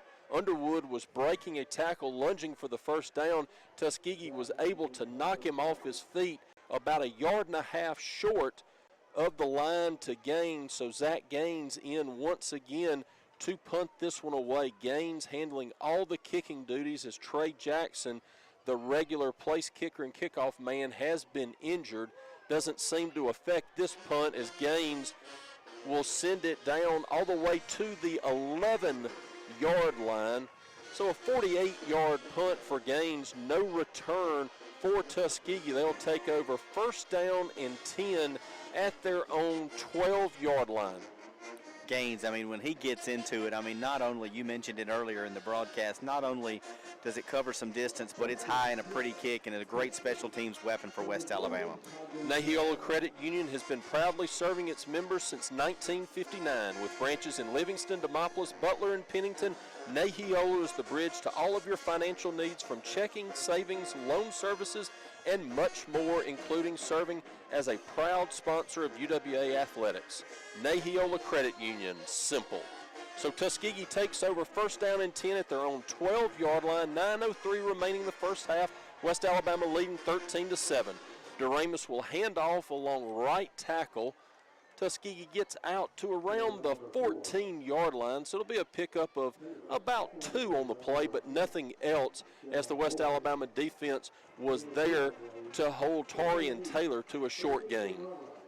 In on the tackle for West Alabama, Jeremiah Boyd and Jordan Grady, 2 names that we hear quite often with this Tiger defense as they pull them down after a short gain, 2nd down and 8. Golden Tigers working from their own 14. DeRamus under center, fullback and a tailback behind him. Handoff Taylor along the left side, runs into his own man, is able to stay on his feet and reach the 20, picks up 6 yards, and it'll make it 3rd and manageable for the Golden Tigers. They're going to actually give him across the Tuskegee 20, so it's going to make it 3rd and a long 2 for the Golden Tigers. 8:04 remaining first half. West Alabama with the 13-7 advantage. UWA was able to get on the scoreboard first. Extra point was no good after the touchdown. West Alabama led 6-0. Tuskegee was able to come back and answer to take the 7-6 advantage. West Alabama just scored to take a 13-7 lead. DeRamus looking to throw on 3rd down. Nothing open. He will slide down, and I believe he's going to be short of the yards needed. If DeRamus just stays on his feet and dives forward head first, he has plenty of room for the 1st down, but he gave himself up and went with a foot first slide, and so they are going to mark him back to where he first went into that slide, which would be short of the line to gain, which would make it 4th down for Tuskegee. Yeah, tough decision right there for DeRamus.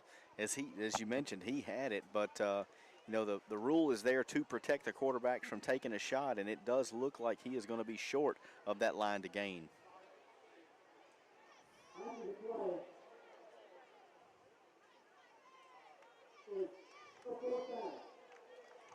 So Tuskegee will get flagged for a sideline infraction. They were already warned once. That time they will throw the penalty, and it'll back it up 5 yards. It would not, even without the penalty, it would not have been good for the 1st down. Back them up 5 more. It'll make it a punting situation from inside their own 20-yard line. Sid Thurman will be back to return for the Tigers. He will be around the Tuskegee 46-yard line. This punt goes through the hands of the punter. He falls on it in the end zone. That'll be a safety for West Alabama. So a huge break. The snap looked to be just fine, but it went through the hands of the punter, Ryan Huff, and he fell on it in the end zone. So that'll be 2 more points for West Alabama. It'll make it 15-7. UWA with 7:14 remaining. And that's a huge play. That sideline penalty against Tuskegee backs them up 5 more yards. That put their punter in the end zone. When the ball goes through his hands, he has to fall on it in the end zone for a safety. Yeah, I've got a feeling that, Huff just really knowing how much pressure this special teams unit has put on the kicking game for their opponents, and he just took his eyes off of it. It squirts right through his hands, ends up in the end zone, and West Alabama records a safety to extend the lead here with 7:14 remaining in this first half.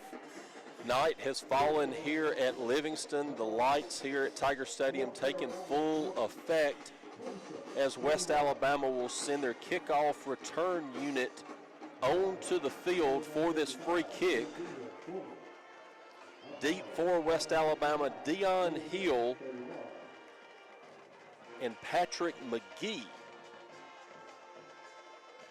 Christian Salisbury is out tonight, and so because of that, West Alabama relying on Deion Hill quite a bit. Deion Hill has been in Salisbury's slot receiver position, and now we see Hill handling some of the kickoff return duties as well as Patrick McGee.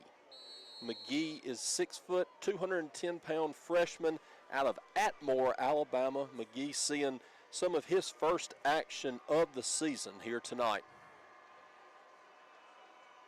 Kickoff will be a low kick that will be fielded by Hill inside his 20. He's out to the 30, 35, cuts it to the middle across the 40, dragging a couple of Tuskegee players all the way to the West Alabama 44-yard line. So after the free kick, West Alabama able to advance it on the return 34 yards out to the UWA 44-yard line, where they'll take over 1st and 10 with 7:04 remaining in this first half. Nice return right there by the return man for West Alabama, as once again the offense is going to start this drive in good field position. They'll be starting first down and 10. It'll be from their own 44-yard line. 15-7 your score in favor of the Tigers of West Alabama. Two receivers right, one to the left. McDaniels looking to throw, nothing to the right, comes back to the left. Pass is complete across midfield to Jamoris McMillan. There is a penalty flag on the play, and it'll be a hold against West Alabama. So a nice job by McDaniels. Wanted to go to the right side of the field towards Bailey Blanchard. He was well covered, so came back to the left and found Jamoris McMillan. Would have been a pickup of about 8, but it is all for naught as there is a holding against the West Alabama offensive line. This will back it up to the Tiger 34-yard line, where it will be first down and 20 for UWA. I think that holding call is going to go against number 57, Cornelius Rogers. He's the senior out of East Mississippi Community College. He's flagged for the infraction. First down and 20 for West Alabama from their own 34. Three receivers right, one to the left. McDaniels looking to set up the screen pass. It's knocked into the air, almost intercepted. Dion Hill, who the screen pass was intended for, was able to come in and knock the Tuskegee defender off of his feet and prevent the interception. So a great heads-up hustle play by Dion Hill to prevent that interception.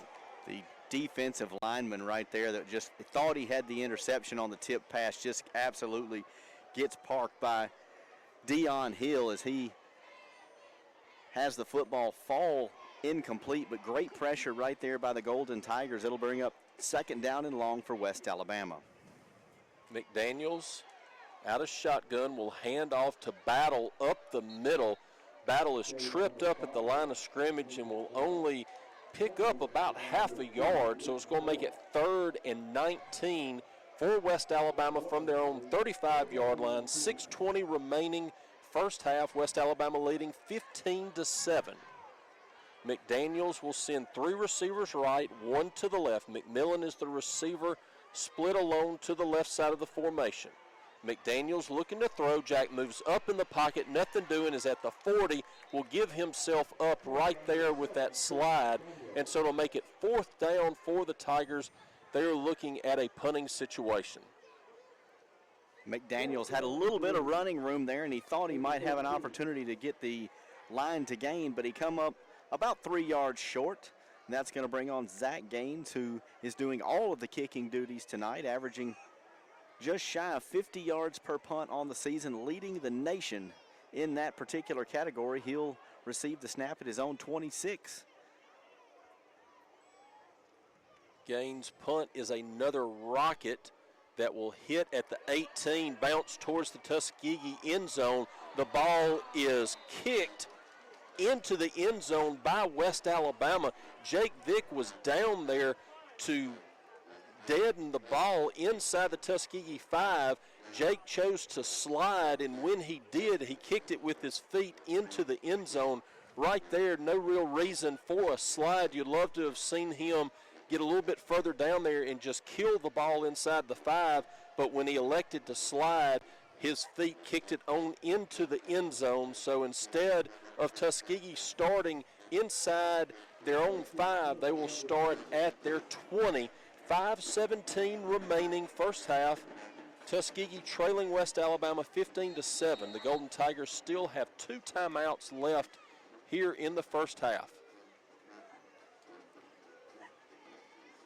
Handoff up the middle, will be hit at the line of scrimmage, able to spin off of that tackle and get forward for about 3. That was number 8, I believe. Avante Patterson on the carry. Also back into the game for Tuskegee will be Jamarcus Ezel at the quarterback spot.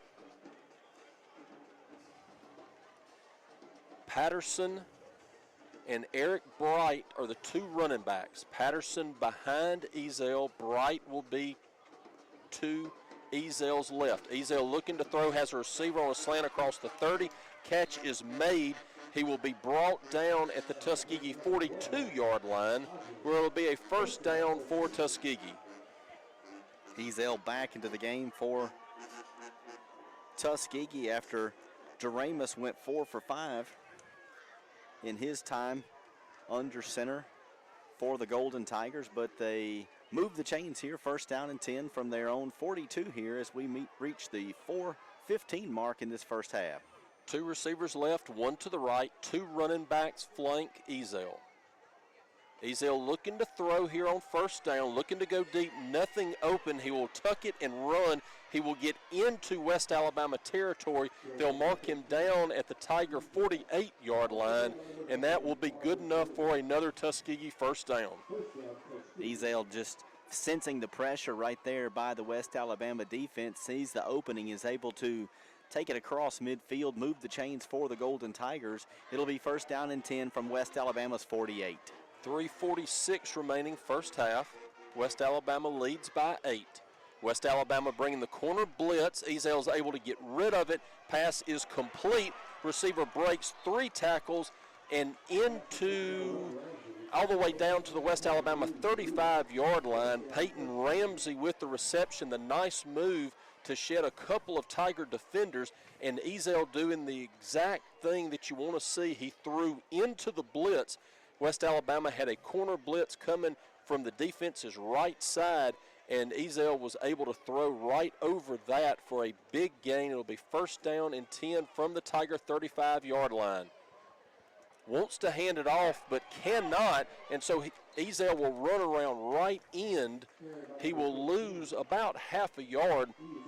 Ezel not able to get that mesh point with the running back. He had to keep it and go around right end, and so he'll lose half a yard. Second down and 11 officially from the Tiger 36-yard line. Under 3 minutes remaining here in the first half. West Alabama leading 15-7.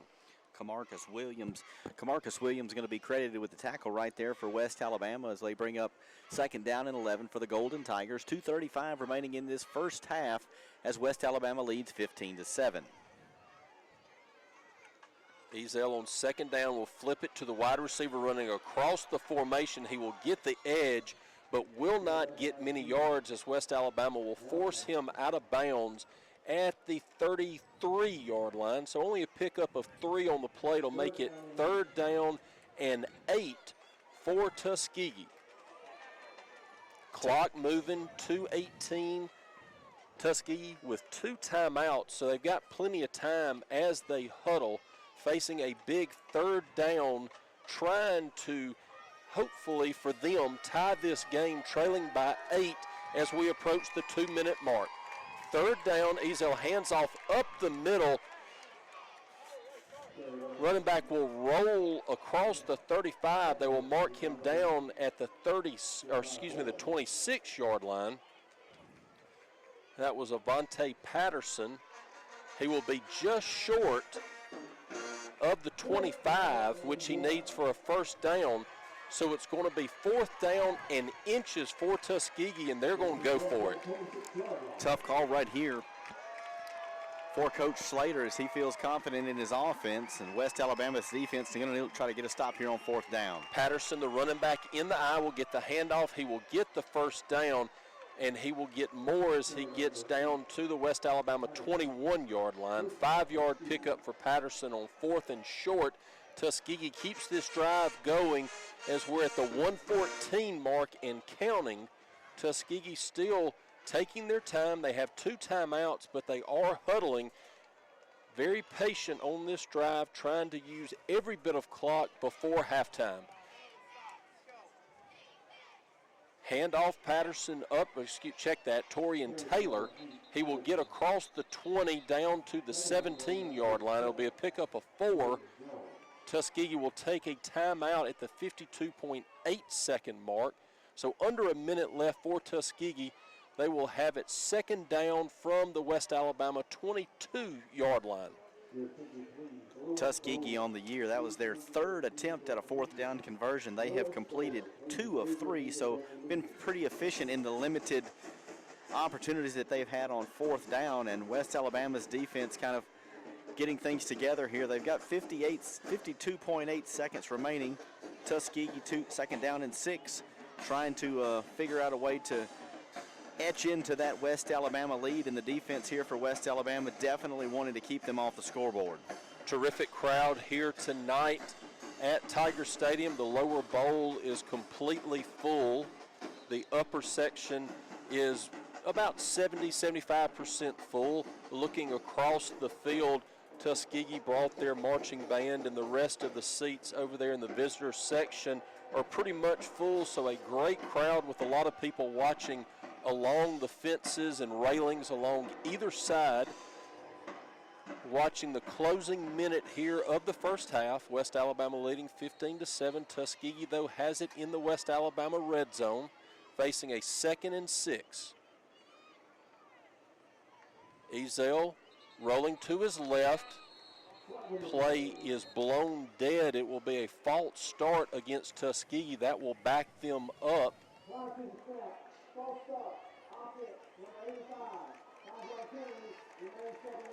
So that'll make it 2nd down and 11 as the clock was not running at the snap. There will be no 10-second runoff.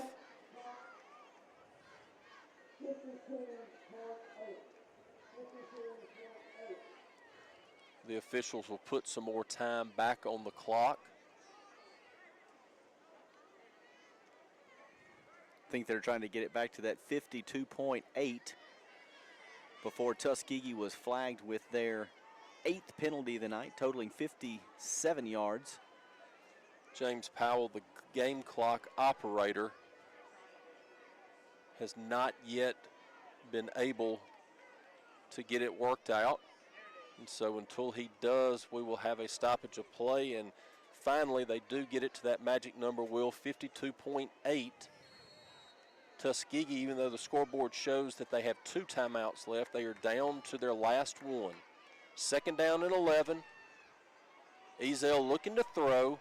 Will move to his right, dump it off to Patterson, the running back across the 20. He cuts back in bounds and is lucky to get out of bounds as he falls forward to around the 13-yard line. He'll be short of the line to gain. It'll make it 3rd down, and right there, a risky play by Patterson.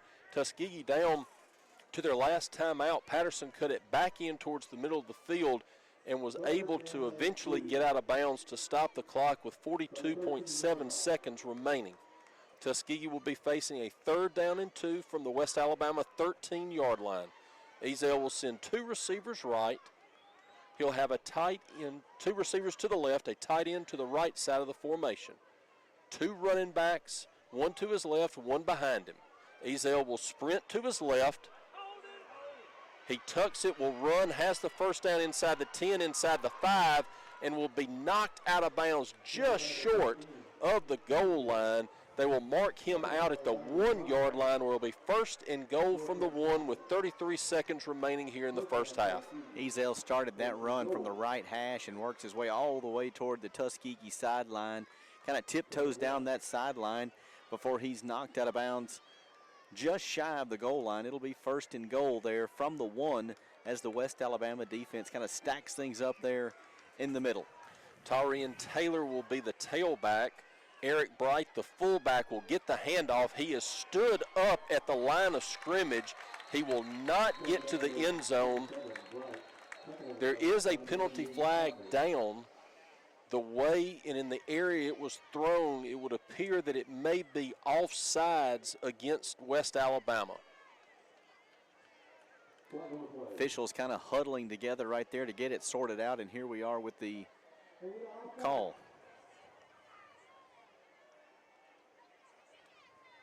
They're still trying to get everything situated, but the officials are moving the ball half the distance, so it does appear to be against UWA.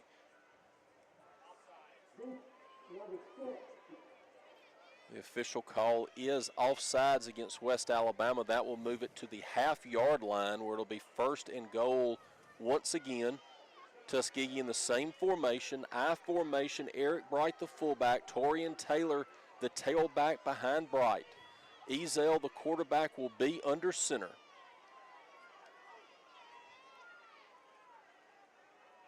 Still have a stoppage as they're trying to get the game clock reset once again.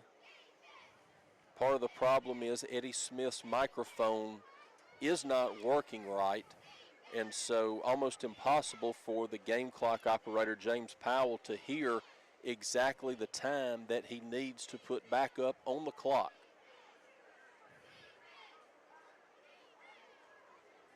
And finally, they get it to 33.3 seconds remaining, first half.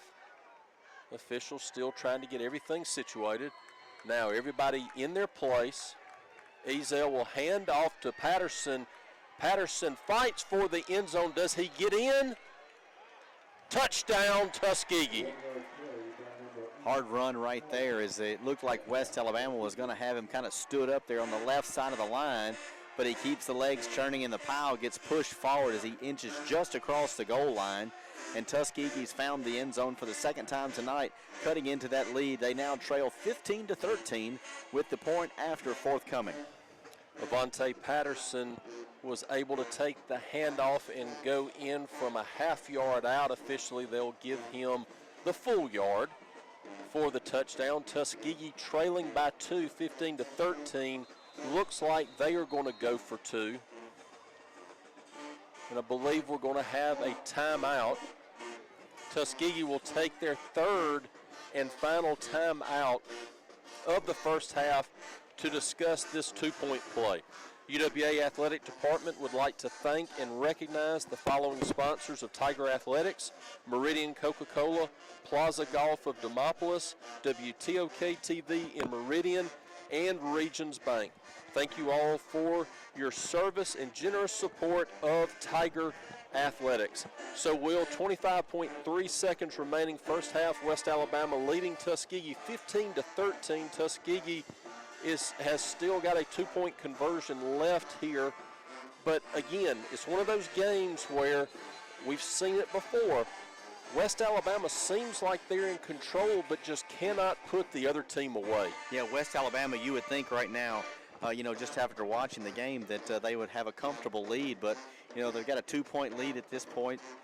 Tuskegee looking to go for this 2-point conversion, and you'd just like to see this offense figure out some sort of way to get it going, to create some distance right here as we're in the final 25.3 seconds in this first half.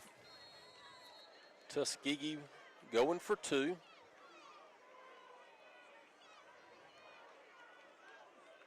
Ezel fakes the handoff, rolls to his left, trying to throw a jump pass, and is knocked down.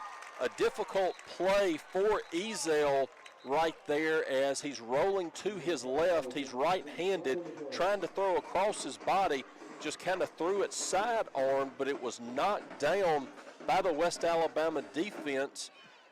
The 2-point conversion attempt is no good, but there is a penalty flag on the field.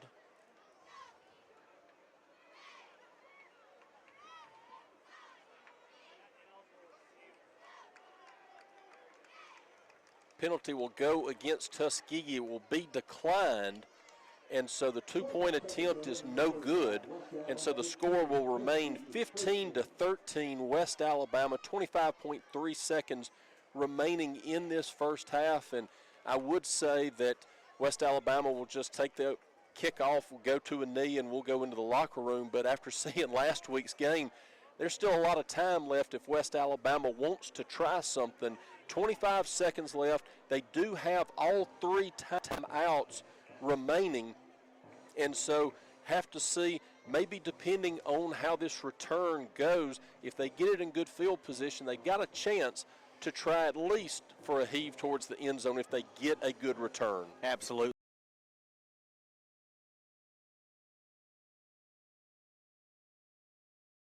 Incomplete as we have these final 25 seconds remaining in this first half, Robert. And, you mentioned it.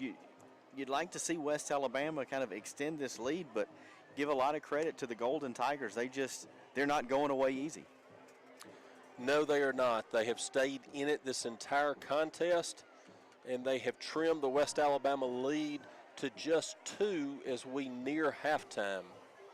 Tuskegee will be kicking it deep to number 10, Dion Hill, and number 41, Patrick McGee. They are in partially due to the injury to Christian Salisbury, as Tuskegee is lined up in an almost onside kick formation,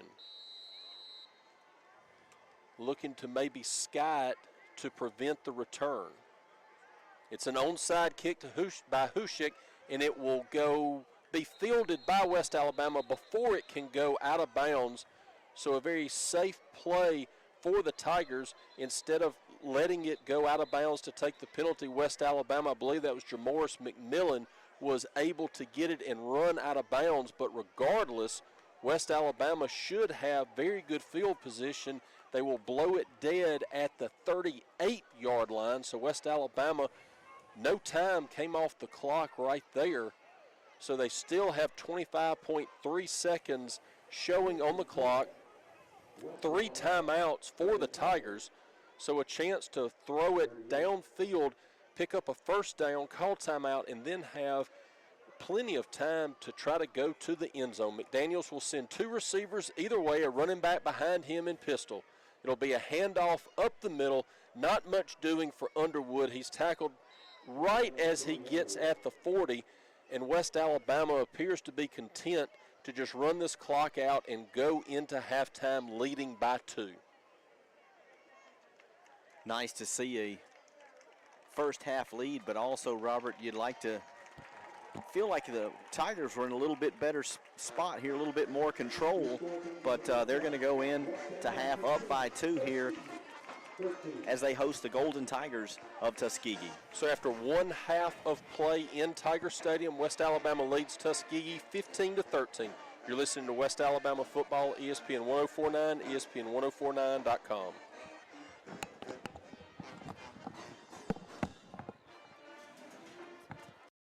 In NCAA Division II, student athletes leave a lasting impression on their communities.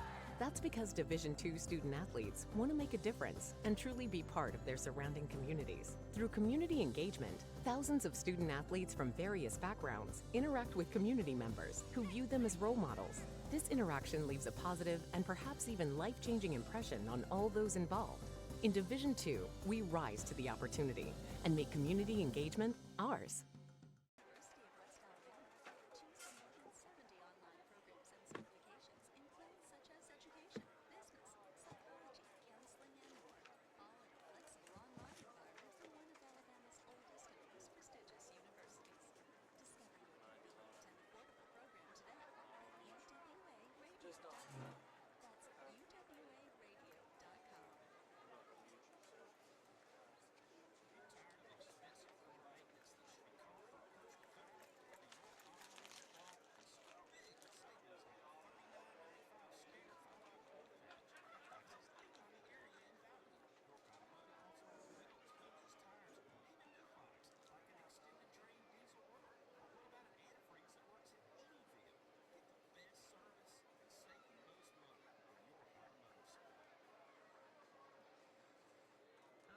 This afternoon, the UWA National Alumni Association presented their annual awards, and we're proud to have those honored guests on the field alongside the 2019 UWA Athletics Hall of Fame class.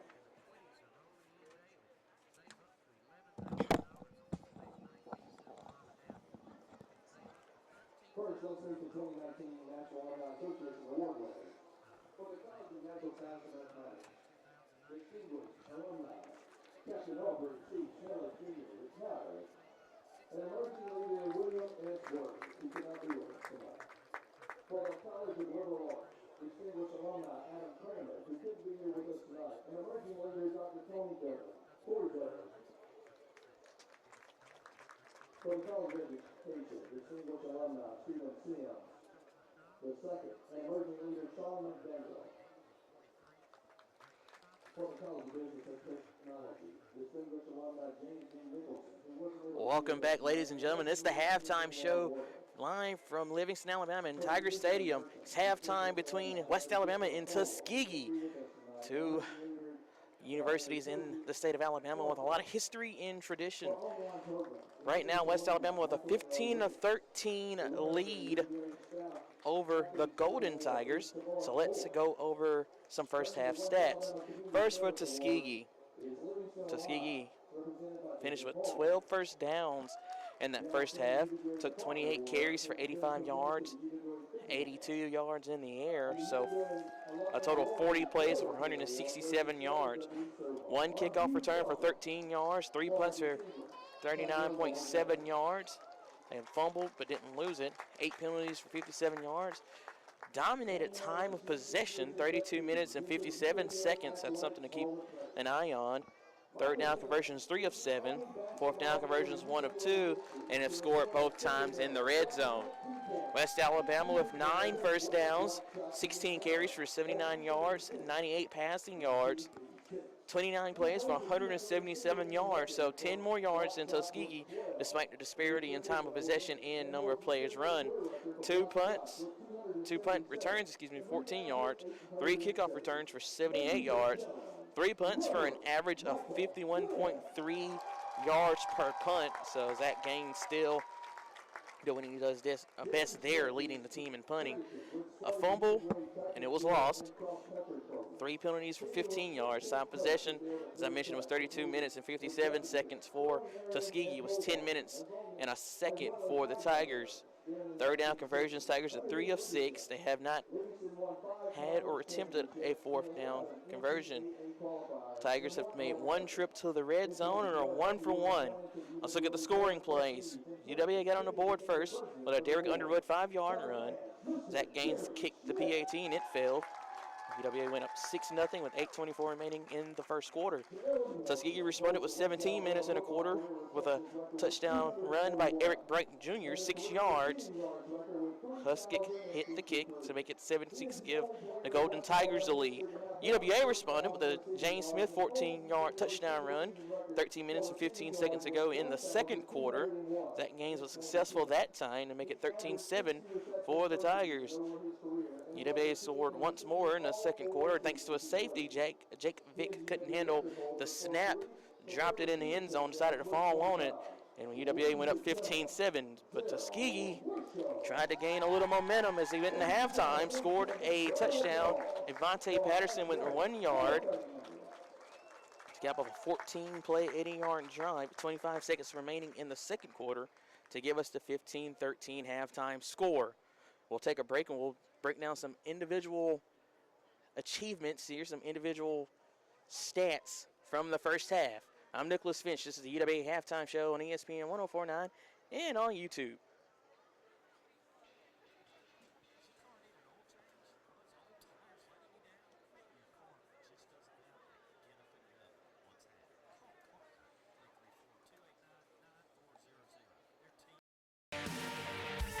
"52 national championships.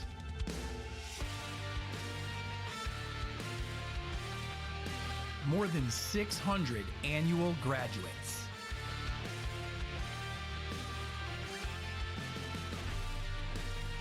Thousands of lives changed. The Gulf South Conference. We are halftime entertainment. The University of West Alabama proudly presents the Marching Tigers.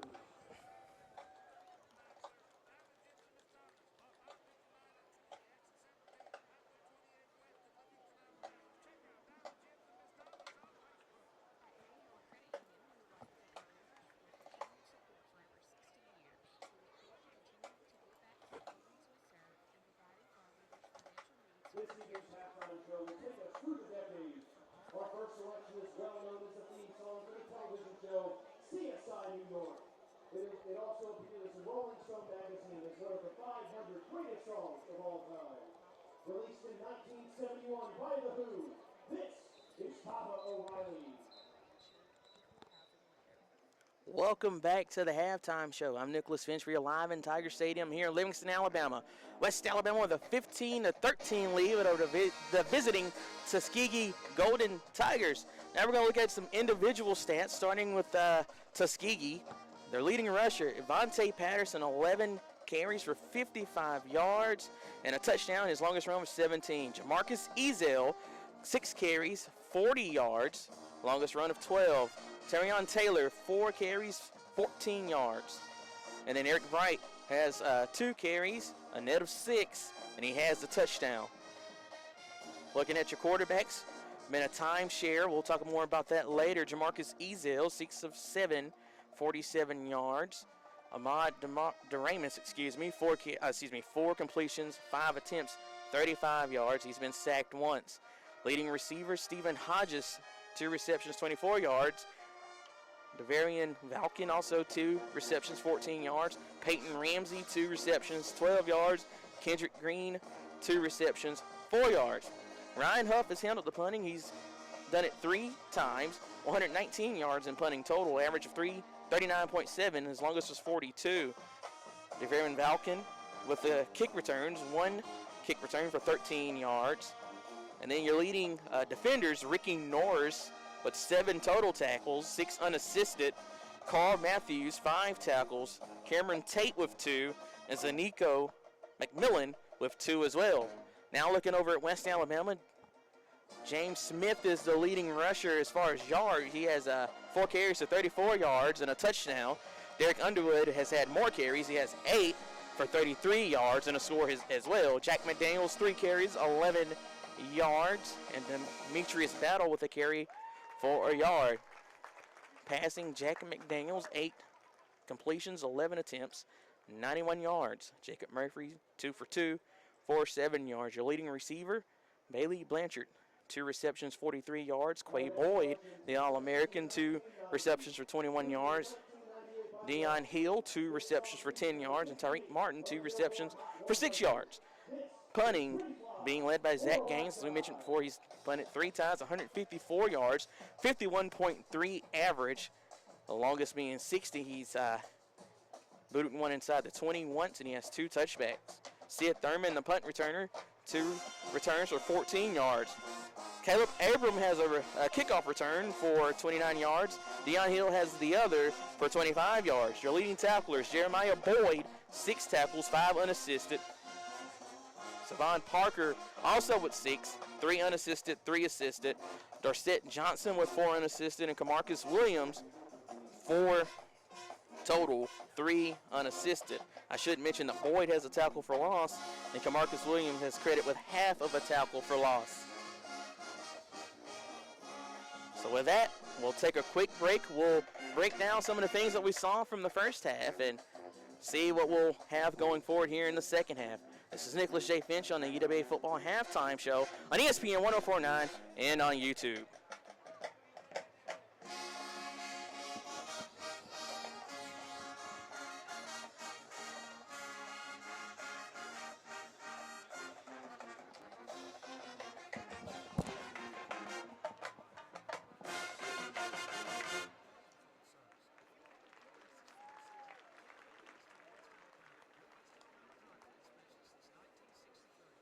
Our final song brings us all the way into the current decade.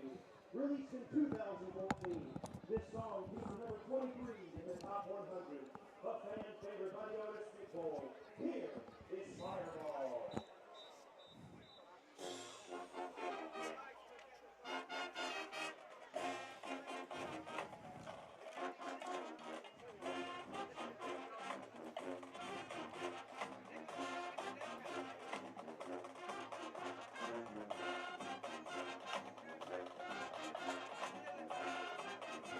Welcome back to Livingston. Still halftime here, about 8:44 until the start of the second half. Nicholas J. Finch joined now by the color commentator, Coach Agason. Coach, 15-13 here at the half.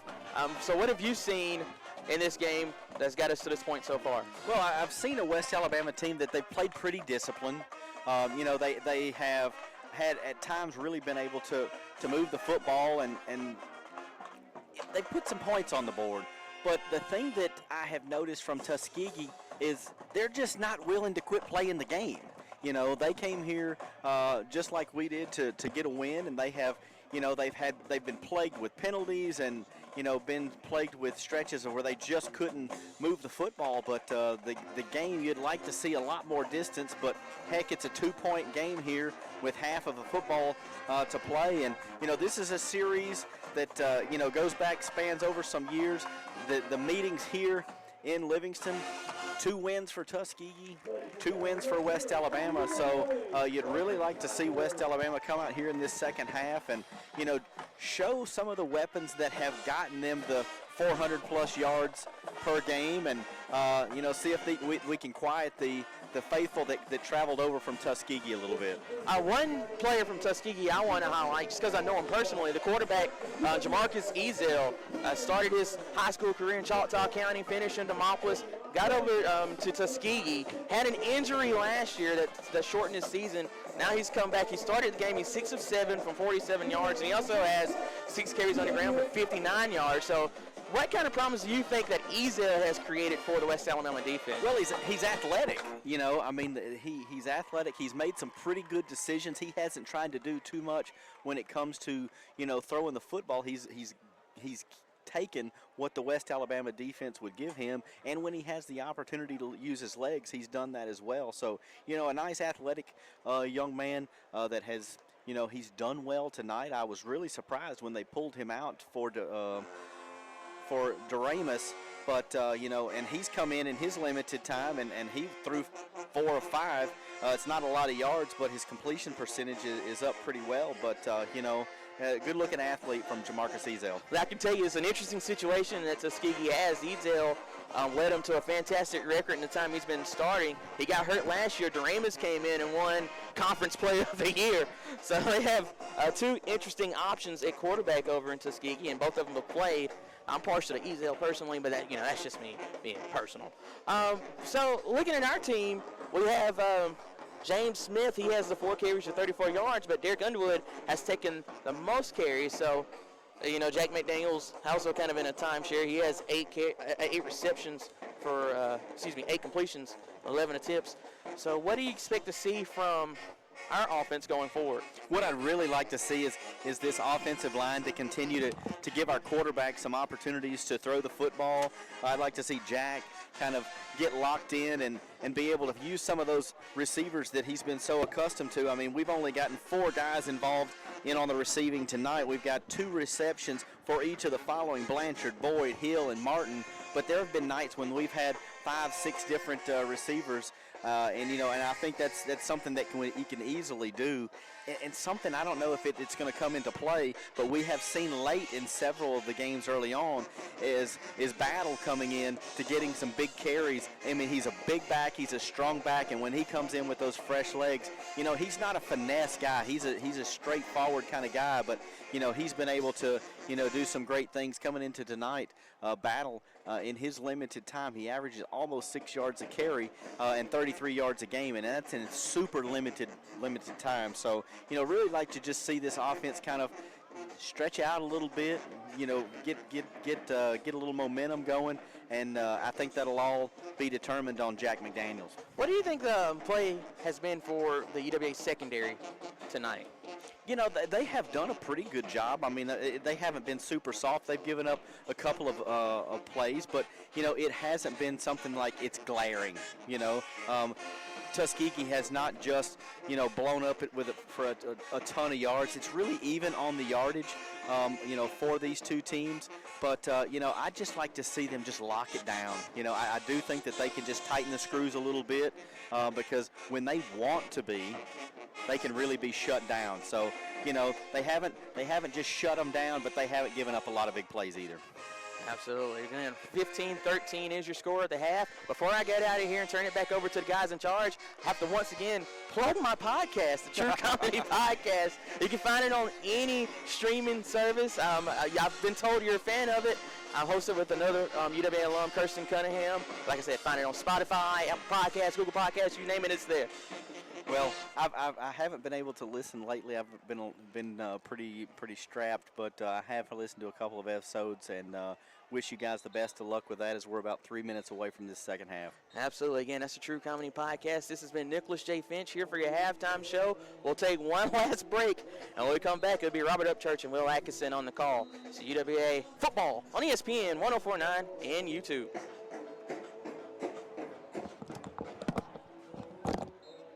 Being a champion takes more than talent, more than the perfect pass, more than using your head. Being a champion takes the spirit to always push harder, the ability to overcome any hurdle, and the fire to be the best. Welcome to Division II, where the pursuit is yours to create. And the question isn't, can you do it? It's, will you?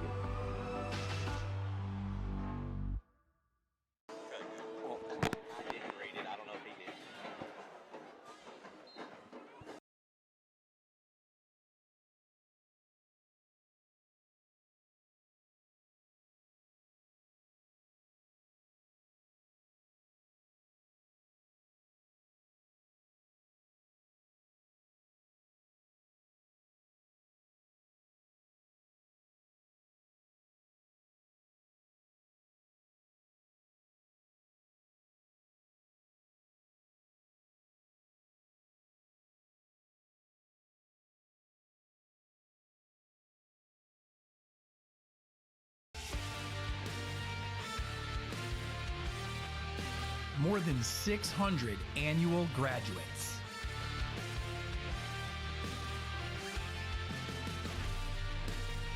Thousands of lives changed. The Gulf South Conference.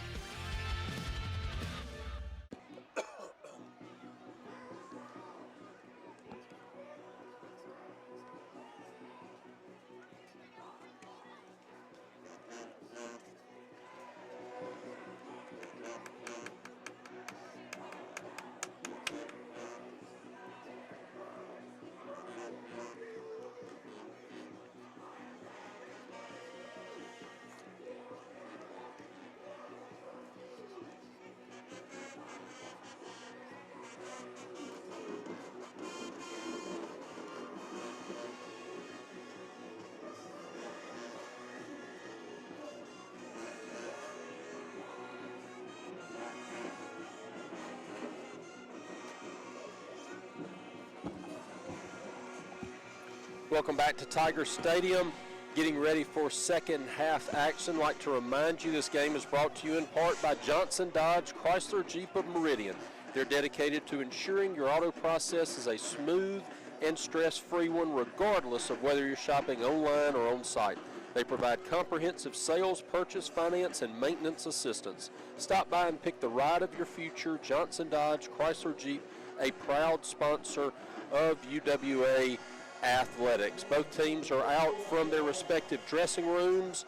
West Alabama's kick coverage unit is getting ready to kick it off to Tuskegee. They won the toss and deferred, so they will take the second half kick. Zach Gaines has the ball teed up at the West Alabama 35. If you are just now joining us, Trey Jackson is out for tonight's game, and so Zach Gaines is having to handle all of the kicking duties, kicking off extra points and place kicks, and his normal punting duties, and that's something to keep in mind as we have a 2-point game. This one could go down to the wire. West Alabama without their regular field goal kicker. Zach Gaines kicks it end over end. It will be fielded at the 2. It will be returned by Tuskegee along the right side across the 20, 25, 30, 35. He goes out of bounds at the 40 and is hit 3 yards into the West Alabama bench. That prompts a flag, and that will be 15 more yards added on to that kick return. So Tuskegee will start first down and 10 in West Alabama territory. It was a nice return, and just I think the frustration right there for the special teams for West Alabama got the best of them, because it's going to be a personal foul against West Alabama. So the late hit will add 15 yards onto the kick return, and that will take it all the way down to the West Alabama 44-yard line. Tuskegee will start 1st and 10 at the West Alabama 44-yard line. Ahmad Duramus in at quarterback. He came off the bench in the second quarter and led Tuskegee to a successful drive, then was replaced by the starter. Now he is back out there at quarterback. He will hand off to Patterson up the middle, breaks one tackle, will get across the Tiger 40-yard line before he is drugged down at the West Alabama 37-yard line. So a pickup of 7 on first down. Offensive line doing a great job right there to give Patterson some running room as he picks up about 7 on the play. It's going to be 2nd down and 3 inside Tiger territory from the West Alabama 38-yard line as the Golden Tigers have their first possession of the second half. Duramus in shotgun formation, 2 receivers right, 2 receivers to the left.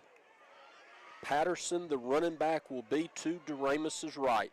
Now he switches the slot receivers. Duramus fumbles the snap, able to pick it up. Is pressured, will move to his left. He will tuck it and run. He will be forced out of bounds at the West Alabama 33-yard line. It'll be a pickup of around 5 yards, and it'll be good for a Tuskegee first down. West Alabama defender right there is kind of tracking him, but he was not able to stop him before he got the yard to gain. In pursuit for West Alabama was number 20, Grady, one of the leading tacklers for this West Alabama defense, but the Golden Tigers taking advantage of the penalty, and they're continuing to move the chains. It'll be 1st down and 10 from the West Alabama 33-yard line. Duramus only stands 5'11", 185 pounds, is the senior from Gadsden, Alabama, but he is very fast and dangerous back there at quarterback. Looking to throw this time, has a receiver wide open at the 15. The pass is incomplete. He was trying to find Peyton Ramsey, who was wide open. Ramsey dropped it, and then it appeared that Jeremiah Boyd hit him after the play, well after Ramsey dropped the pass, and that prompts a flag, likely to be a 15-yard unnecessary roughness penalty. And so instead of being 2nd down and 10 at the West Alabama 33-yard line, it's likely to be 1st down and 10 at the Tiger 18. Really tough right there for West Alabama. It's the right call because the ball was definitely incomplete and almost already laying on the turf as he comes in and upends the would-be receiver. Coach Gilliland not happy with the call, but Boyd hit Ramsey after Boyd took about 3 steps. So regardless, Tuskegee will have it 1st and 10 at the Tiger 18. Handoff up the middle. Taylor tries to get to the outside. Nothing doing up the middle. Took 2 steps to the left, but nothing was there. Pickup of only 1. So Tuskegee will have it 2nd down and 9 from the West Alabama 17-yard line. Very brief opening right there, and it was quickly closed up by the defense for West Alabama, and in on the stop leading the way is number 7, Jordan Jones. He stepped up out of that linebacker position, filled the hole. 1-yard gain for Tuskegee, 2nd down and 9 from the West Alabama 17. Patterson in at running back. He is to the left, Bright to the right of Duramus. Duramus hands off to Bright along the left side. Will get inside the 15, down at the West Alabama 13-yard line. So a pickup of 4. It'll bring up a 3rd down for the Golden Tigers. Golden Tigers started this drive in good field position after a special teams penalty, and then a couple of positive plays, and then another penalty is bringing them down within the shadow of the goalpost as they're looking at a 3rd down and 5 from the West Alabama 13. Duramus in shotgun formation. 2 running backs, 1 to his right, 1 behind him in pistol.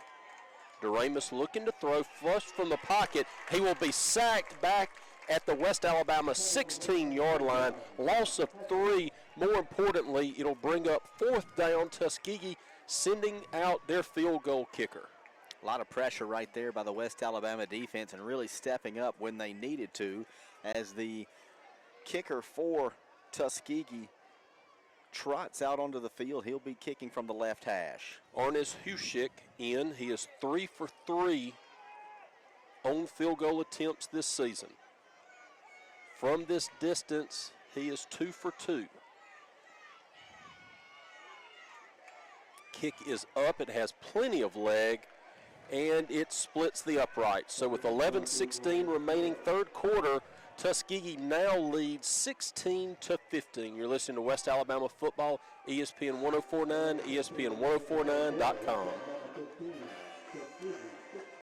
In NCAA Division II, student athletes leave a lasting impression on their communities. That's because Division II student athletes want to make a difference and truly be part of their surrounding communities. Through community engagement, thousands of student athletes from various backgrounds interact with community members who view them as role models. This interaction leaves a positive and perhaps even life-changing impression on all those involved. In Division II, we rise to the opportunity and make community engagement ours. The opening kick of the second half, and aided by 30 yards of West Alabama penalties, is able to go down the field and kick a 33-yard field goal to take the lead 16-15 with 11:16 remaining third quarter. And Will, all night West Alabama has seemingly been flat. Something's got to change if UWA wants to win this game. West Alabama's offense has got to get into some kind of rhythm. It just doesn't seem like there's a real sense of urgency, and I don't mean that in a way that, you know, there's, hey, we've got to catch up or what have you. There's just the intensity has not been there for West Alabama, and they trail by 1 as the return man are back for West Alabama. End-over-end kick will be returned by Deion Hill from the 7. Moves towards the middle across the 20, 25, has a seam at the 30, tripped up at the 33, falls forward to the 35-yard line. Nice return there by Deion Hill. Had a little bit of a crease that he was able to take advantage of, but Tuskegee was quickly there to shut him down. But nice field position for the Tigers to start with. Their opening drive of the second half. They will start 1st and 10 at the West Alabama 35-yard line.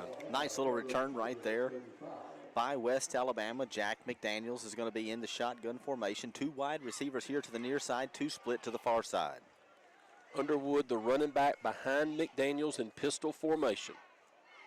McDaniels looking to throw on first down, fires across the middle. The pass is complete to Blanchard at the 40. It'll be a pickup of 5, and a bullet right there from Jack. Threw into double coverage, but was able to thread the needle to Blanchard for the short 5-yard pickup on first down. 2nd and 5, Tigers back up on the line of scrimmage. Empty backfield, 3 receivers left, 2 to the right. Jack going to throw, looking to his left, has Underwood wide open across the 45.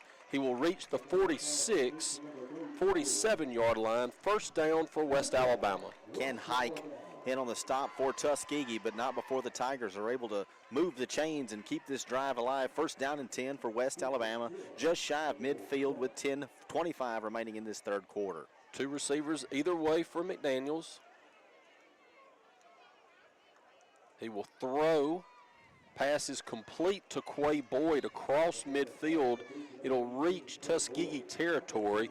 He will be knocked off his feet at the Golden Tiger 49-yard line. So a pickup of about 4 on first down. McDaniels with the Tigers back up to the line. Going at tempo here. Hands off Underwood up the middle, breaks through the front line of defense for Tuskegee and is able to get down to the Tuskegee 42-yard line, a pickup of 7 and enough for a West Alabama first down. Carl Dyer and Joe Oliver making some running room right there for the West Alabama running back. They're able to move the chains. It'll be first down and 10 from the Golden Tigers 42. 2 receivers either way for McDaniels. Underwood still in the game in pistol formation.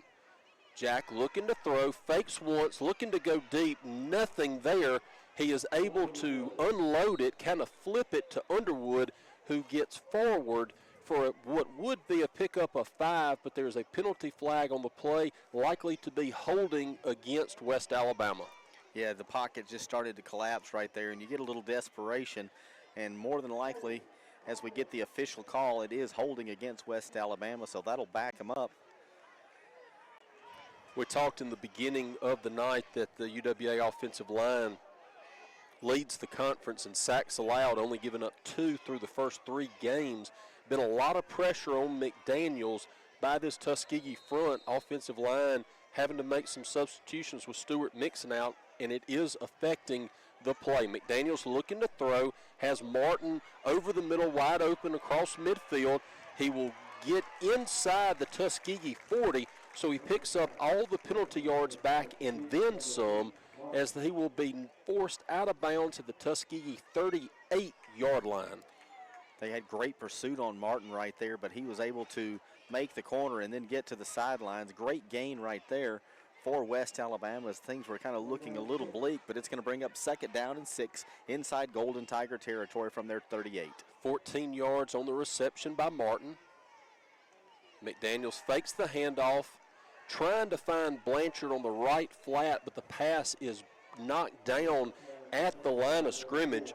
It appeared you had Quindarius Coles, the defensive end, big 6'4" senior out of Bessemer, who got his big paws up there to swat it down.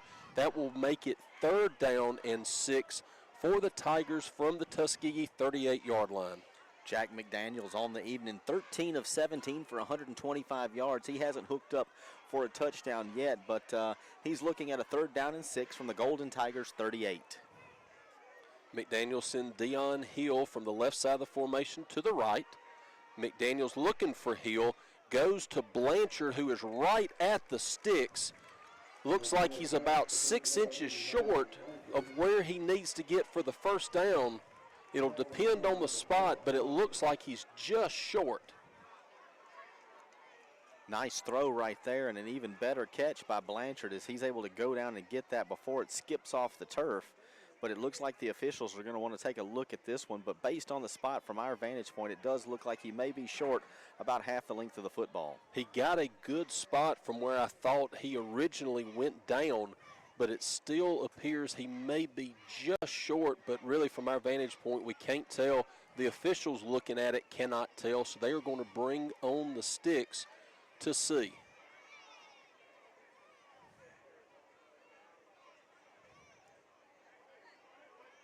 Stretch out the chain, get a couple of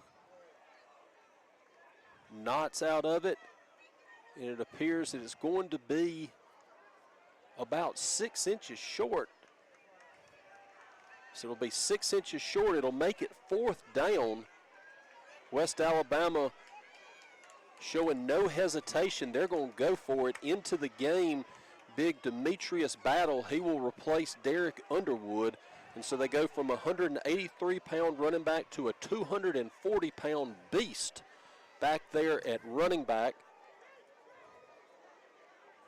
Battle's a guy that, his average just over 33 yards a game in limited carries, but he averages almost 6 yards a carry when he's in there, and he is a big guy, a big, strong guy. He's able to move the pile.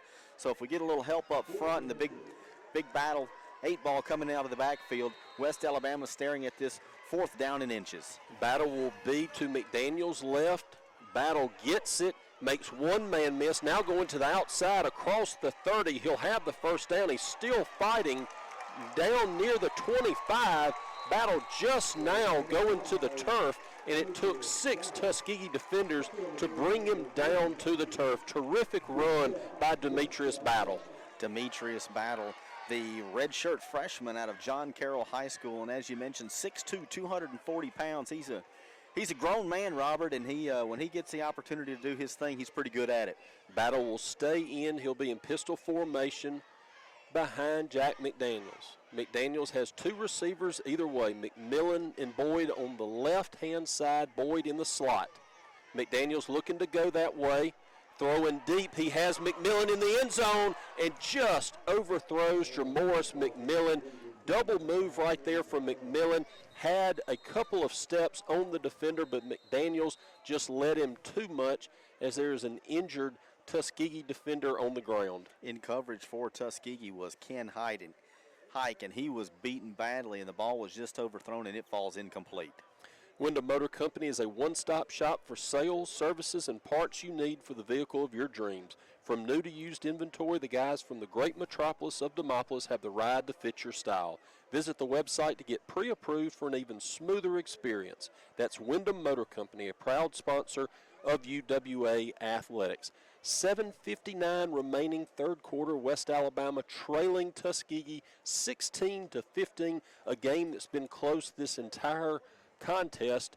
Tuskegee was able to take the opening kickoff of the second half, aided by 30 yards in UWA penalties, march down the field and kick a 33-yard field goal to take this lead 16-15. And Will, as they check on the injured Golden Tiger, good to see the West Alabama offense finally starting to get some momentum, putting several plays together.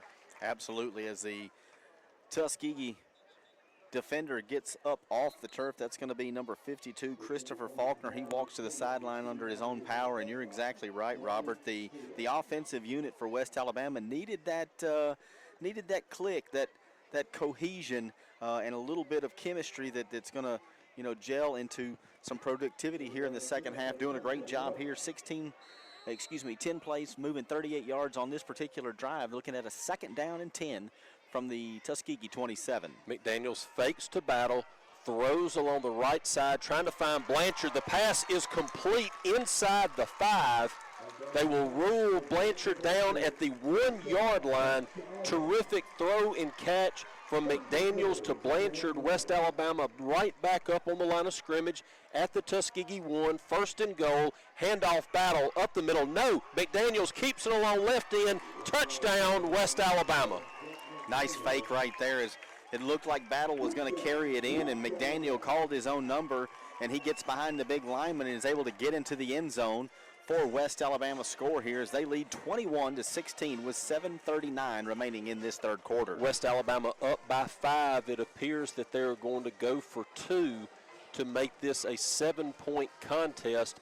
Not a bad decision. A lot of times you don't want to see a team chase points this early, but when you have your starting field goal kicker out, it's not that much of a gamble right here, as McDaniels will be in shotgun formation. Battle will be to his right, 2 receivers right, 1 to the left. McDaniels goes to the right, now throwing back to the left, has Quay Boyd. One-handed juggling catch is made by Boyd for the 2-point conversion, and that's the Quay Boyd we've been missing. Had one defender basically holding his left arm. Boyd was able to put that big right arm up and catch it one-handed for the 2-point conversion. So with 7:39 remaining third quarter, West Alabama back on top, 23-16. You're listening to West Alabama Football, ESPN 1049, ESPN1049.com.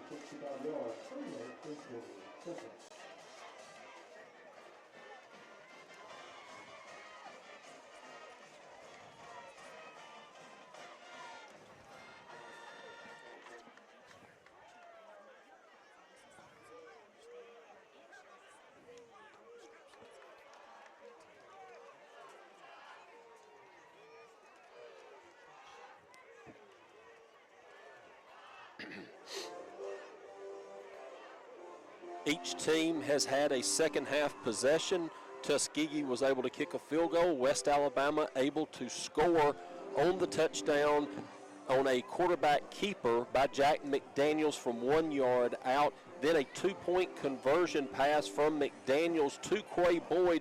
And so with 7:39 remaining third quarter, West Alabama leading 23-16.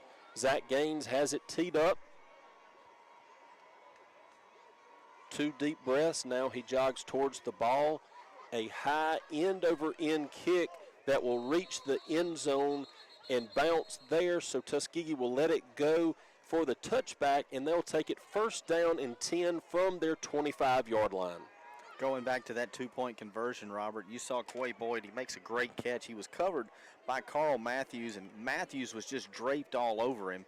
And Boyd was able to basically tip it to himself and bring it down, and a great way to finish that drive for West Alabama, as we're going to see the West Alabama defense come back on once again here as Tuskegee takes over first down and 10 from their own 25. Last time out, Tuskegee was able to march it down the field The drive ended up resulting in a field goal. Tuskegee takes over 1st and 10 at their own 25-yard line. Handoff along the left side across the 25, across the 30, near the first down, but Torian Taylor will be stopped after about 9 yards, so it'll make it 2nd and 1 after the 9-yard run by Taylor. Josh Hatcher is going to be credited with the tackle for West Alabama, the junior out of Roanoke, Alabama. Getting in there, coming out of that linebacker position as the Golden Tigers look at a 2nd down and 1 from their own 34-yard line here as West Alabama leads 23-16. DeRamus, the backup quarterback, is in there. Hands off to Taylor, who will be hit in the backfield. A little bit of confusion between DeRamus and Taylor. I believe DeRamus wanted Taylor to go to the left, and Taylor cut it to the right and cut it right back into several Tiger defenders who knock him back for a 4-yard loss where it'll be 3rd down and 5 from the Tuskegee 30. I think that was going to be number 98, Camarcus Williams, who he ran into. He's a big fella, and he's able to wrap him up. Nice loss right there that the defense puts underway, and it's going to be 3rd down and 5 for the Golden Tigers from their own 35-yard line. DeRamus in shotgun formation, 2 running backs, 1 behind him, 1 to his left. DeRamus fakes the handoff, looking to throw, getting pressure, now escaping to his left, looking downfield, throws it across the middle. The pass is complete up to the Tuskegee 38-yard line. Terrific play right there by DeRamus. He was flushed out of the pocket, rolled to his left, threw back across the middle of the field for the big 3rd down conversion. John Michael Edwards and Kwanzi Jackson putting on the pressure right there, but DeRamus was able to get rid of the football, move the chains for the Golden Tigers. It'll be 1st down and 10 from their own 38. DeRamus, 2 receivers right, 1 to the left. He will hand off to Patterson along the left end. He's got a hole across midfield, is tripped up at the West Alabama 48-yard line. Terrific run right there by Patterson. Got around left end, found a crease, and cut it up for big yardage. So Tuskegee will have it 1st and 10 inside West Alabama territory. 5:33 remaining, 3rd quarter. West Alabama leading 23-16. One of the leading UWA tacklers for the season, Tavarius Hutchinson, pulls him down, but not before they move the chains and get across midfield. They're inside Tiger territory. 1st down and 10 from the West Alabama 49. Patterson and Bright in the backfield with DeRamus. DeRamus looking to throw, getting pressure, escapes one man. Here comes another. Here comes a third. They finally bring him down all the way back at the Tuskegee 37-yard line. Terrific pursuit by West Alabama defenders. Original pressure right there was by Xavier Williamson, and then he kind of spins out of that tackle. Jordan Jones comes in to put the pressure on, and then the quarterback's just continuing to fall back and finishing up what he started. Xavier Williamson brings him down, and it's going to be 2nd down and a long 22 for the Golden Tigers. Very promising drive by Tuskegee, hits a speed bump. They lose 12 on the sack. 2nd and 22 all the way back at the Tuskegee 38-yard line. DeRamus in shotgun formation, looking to throw, has a man open across the middle, dumps it off out to the 45 of Tuskegee, but that is it. It'll make it 3rd down and around 16 yards for the Golden Tigers. Tackle made by number 1, Tavarius Hutchinson, and I'm getting my workout in because here at home I get to stand in the middle of the booth, and we have an open window to the left and an open window to the right and a fantastic barrier right here in the middle. So when we get about to the midfield spot, I get to go from the left to the right, but it's almost getting squats in. But nice job by the West Alabama defense. Hutchinson making the stop. 3rd down and 17 for the Golden Tigers. Shardian Johnson with the reception. He was injured and went to the Tuskegee sideline. DeRamus looking to throw. 3rd down, hit as he threw in the middle, up for grabs, intercepted by West Alabama. Across midfield, he's got a convoy across the 40, the 30. He's cuts back inside at the 20, still on his feet at the 15. He fumbles the ball. There's a mad pile-up for it. West Alabama with the interception. I believe that was Jeremiah Boyd. He then got inside the Tuskegee 10, fumbled it, but it is recovered by West Alabama. They will have the ball first down and goal from the Tuskegee 7. The pressure was put on the quarterback by number 54, Andreas Lilly, the 6-foot junior out of Montevallo. And the ill-thrown ball was picked off by Jeremiah Boyd. He gets it across midfield, dances, ducks, dips, dives, and dodges, and the ball comes undone. But it's going to be West Alabama's football, first down and goal inside the 10. Tavarius Hutchinson was able to recover the fumble at the 7. First and goal, West Alabama from the Tuskegee 7. Tyreek Martin to the left, 2 receivers to the right. Handoff Underwood up the middle, gets across the 5, dives forward.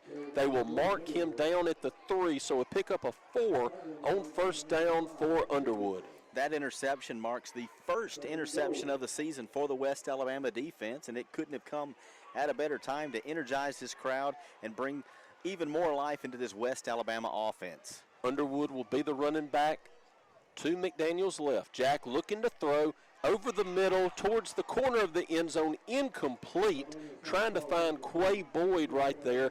Quay Boyd coming from his slot position and broke it out towards the pylon. The ball was there, but good coverage, incomplete. So third and goal from the Tuskegee 3-yard line. Carl Matthews is in coverage on Quay Boyd, and he's had his hands full with Quay tonight, but the ball falls incomplete. Third down and goal. McDaniels will hand off to Underwood up the middle, the 3, the 2, the 1. He stretches the ball out. He's going to be just short. He will be inside the 1-yard line, but he will be short. West Alabama right back up to the line, electing to go for it on fourth down. The regular field goal kicker is injured tonight, so they go for it on fourth. Handoff, no. McDaniels keeps it, extends the ball for the goal line. Touchdown, West Alabama. McDaniels fakes the handoff to Underwood, once again calls his own number. He runs into a little bit of traffic right at the line of scrimmage with what lunges for the goal line, and he's able to get into the end zone to extend this West Alabama lead. Second time tonight, McDaniels has faked the handoff and kept it himself. That time, like you said, he hit traffic at the line of scrimmage, was able to jump up and extend that ball over the goal line for the touchdown. Zach Gaines in for the extra point. Blanchard with the hold. The kick is up, and it is no good. Wide right. You could tell right there that Gaines kind of got his footwork mixed up and pushed it wide right. So with 2:41 remaining, West Alabama now leads 29-16. You're listening to West Alabama football, ESPN 1049, ESPN1049.com.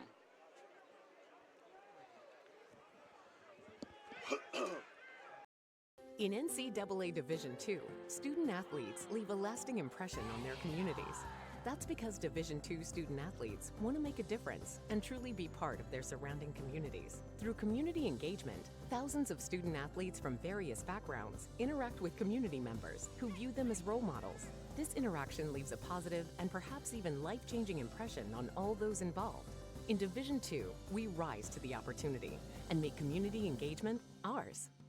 29-16, 2:41 remaining in a fast-moving third quarter. West Alabama able to take advantage of their first interception of the season. Jeremiah Boyd intercepted the pass in Tiger territory, was able to return it all the way inside the Tuskegee 10-yard line. He fumbled it, but Tavarius Hutchinson was able to recover the fumble. 3-4 plays later, Jack McDaniels is able to go in from 1 yard out. Zach Gaines' kickoff is a high end-over-end kick that will hit in the end zone and go through, and so another touchback.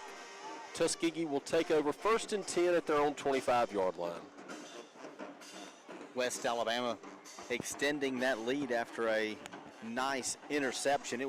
It's not funny, but it's interesting to see how certain types of plays can kind of breathe energy into a crowd, and an interception itself always does that, but when you get a nice return, even more so, you can kind of feel a little buzz going throughout the crowd. Nice crowd here tonight with people scattered out throughout the non-seated areas in the entire lower section, full to capacity.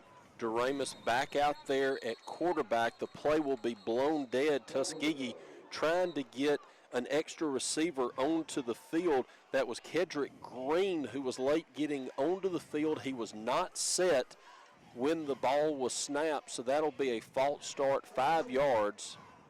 And Tuskegee will have it first down and 15 from their 20-yard line. Doremus back out there at quarterback. His last pass was intercepted, as we mentioned, but he is back out there as the signal caller. He's a left-hander, senior out of Gadsden, Alabama. Doremus breaks the huddle, sends the Golden Tigers to the line. He'll have 2 receivers right, 2 to the left, 1 running back to his right in shotgun formation.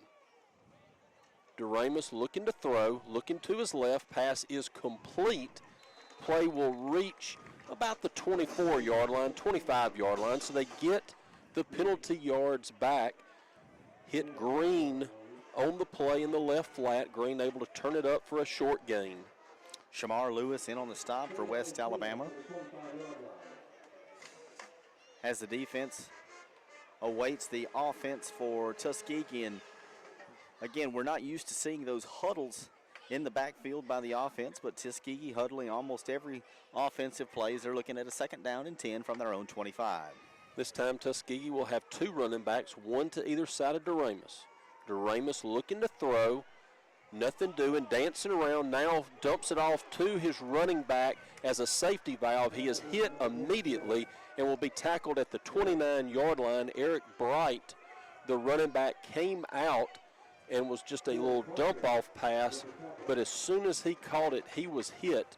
The play will go for 4 yards, and it'll make it 3rd down and 6 for Tuskegee. Under 2 minutes remaining, 3rd quarter, West Alabama leading 29-16.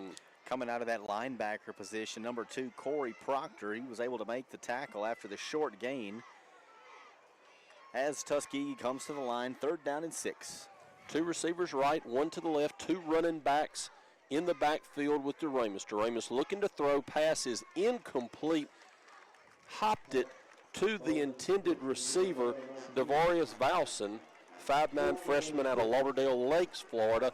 And so that incompletion will bring out the punt unit team for Tuskegee, facing the 4th and 6 at their own 29-yard line. Sid Thurman will be deep to receive for West Alabama. Ball was well underthrown right there, and Sid Thurman's going to be standing on his about 39-yard line as the punt is low. It'll be fair caught by Thurman inside his 40. Ryan Huff doing a nice job. The snap to him skipped on the turf. Huff was able to collect it and get off a decent punt, where West Alabama will take over 1st and 10 from their own 38-yard line. A minute 20 remaining in the 3rd quarter, and West Alabama seemingly finally has their offense kind of clicking. Up by 13, you'd love to see West Alabama put some more space between them and Tuskegee while the iron's hot. Absolutely, and I think that you're getting Quay Boyd and Bailey Blanchard involved. The running game's doing its job to be able to open up some passing lanes as Jack McDaniels brings his offense to the line. 1st down and 10 from his own 38. McDaniels with the hard count.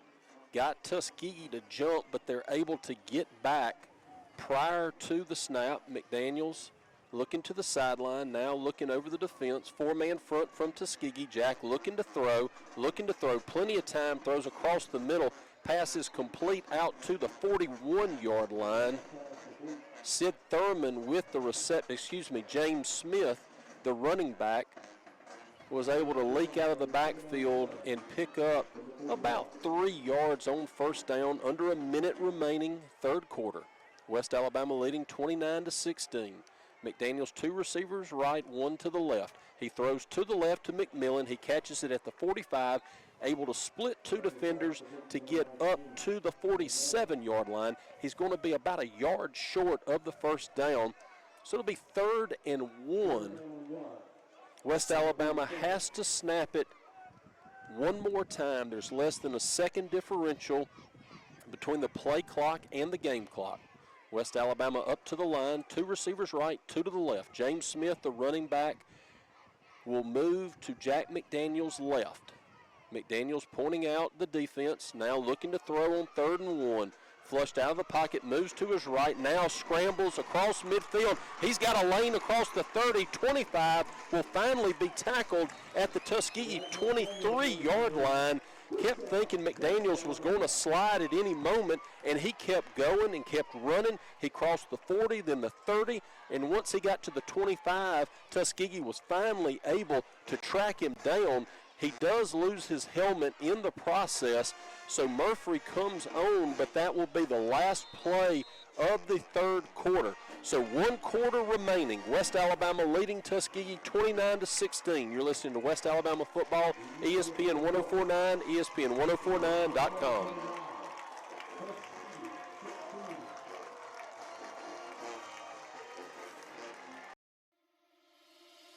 There's so much to love about UWA. The campus is beautiful, and it's just the right size. And I love the new residence hall. I've made so many friends. We just love it here. They say, there's something about this place. I say, it's because this place feels like home. On campus or online, the University of West Alabama.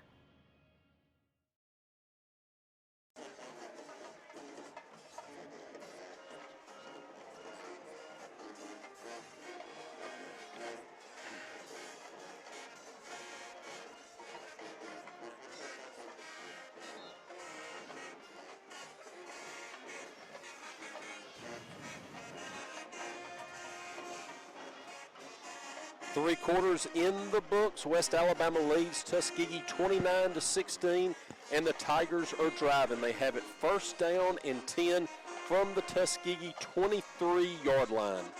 30-yard run by Jack McDaniels. Put him in that spot. He loses his helmet toward the end of the play, and that's going to bring on Jacob Murphy as West Alabama's looking at a 1st down and 10 from the Tuskegee 23. Murphy will have James Smith as his running back.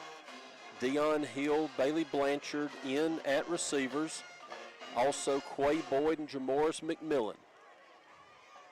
James Smith will be in pistol formation behind Murphy. Murphy surveying the defense.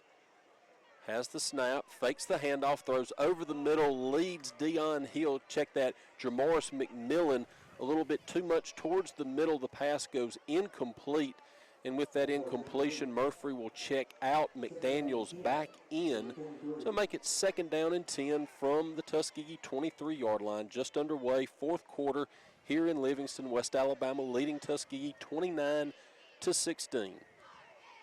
McDaniels will have Quay Boyd as the tight end in line to the right side of the formation. 2 receivers right, 1 to the left.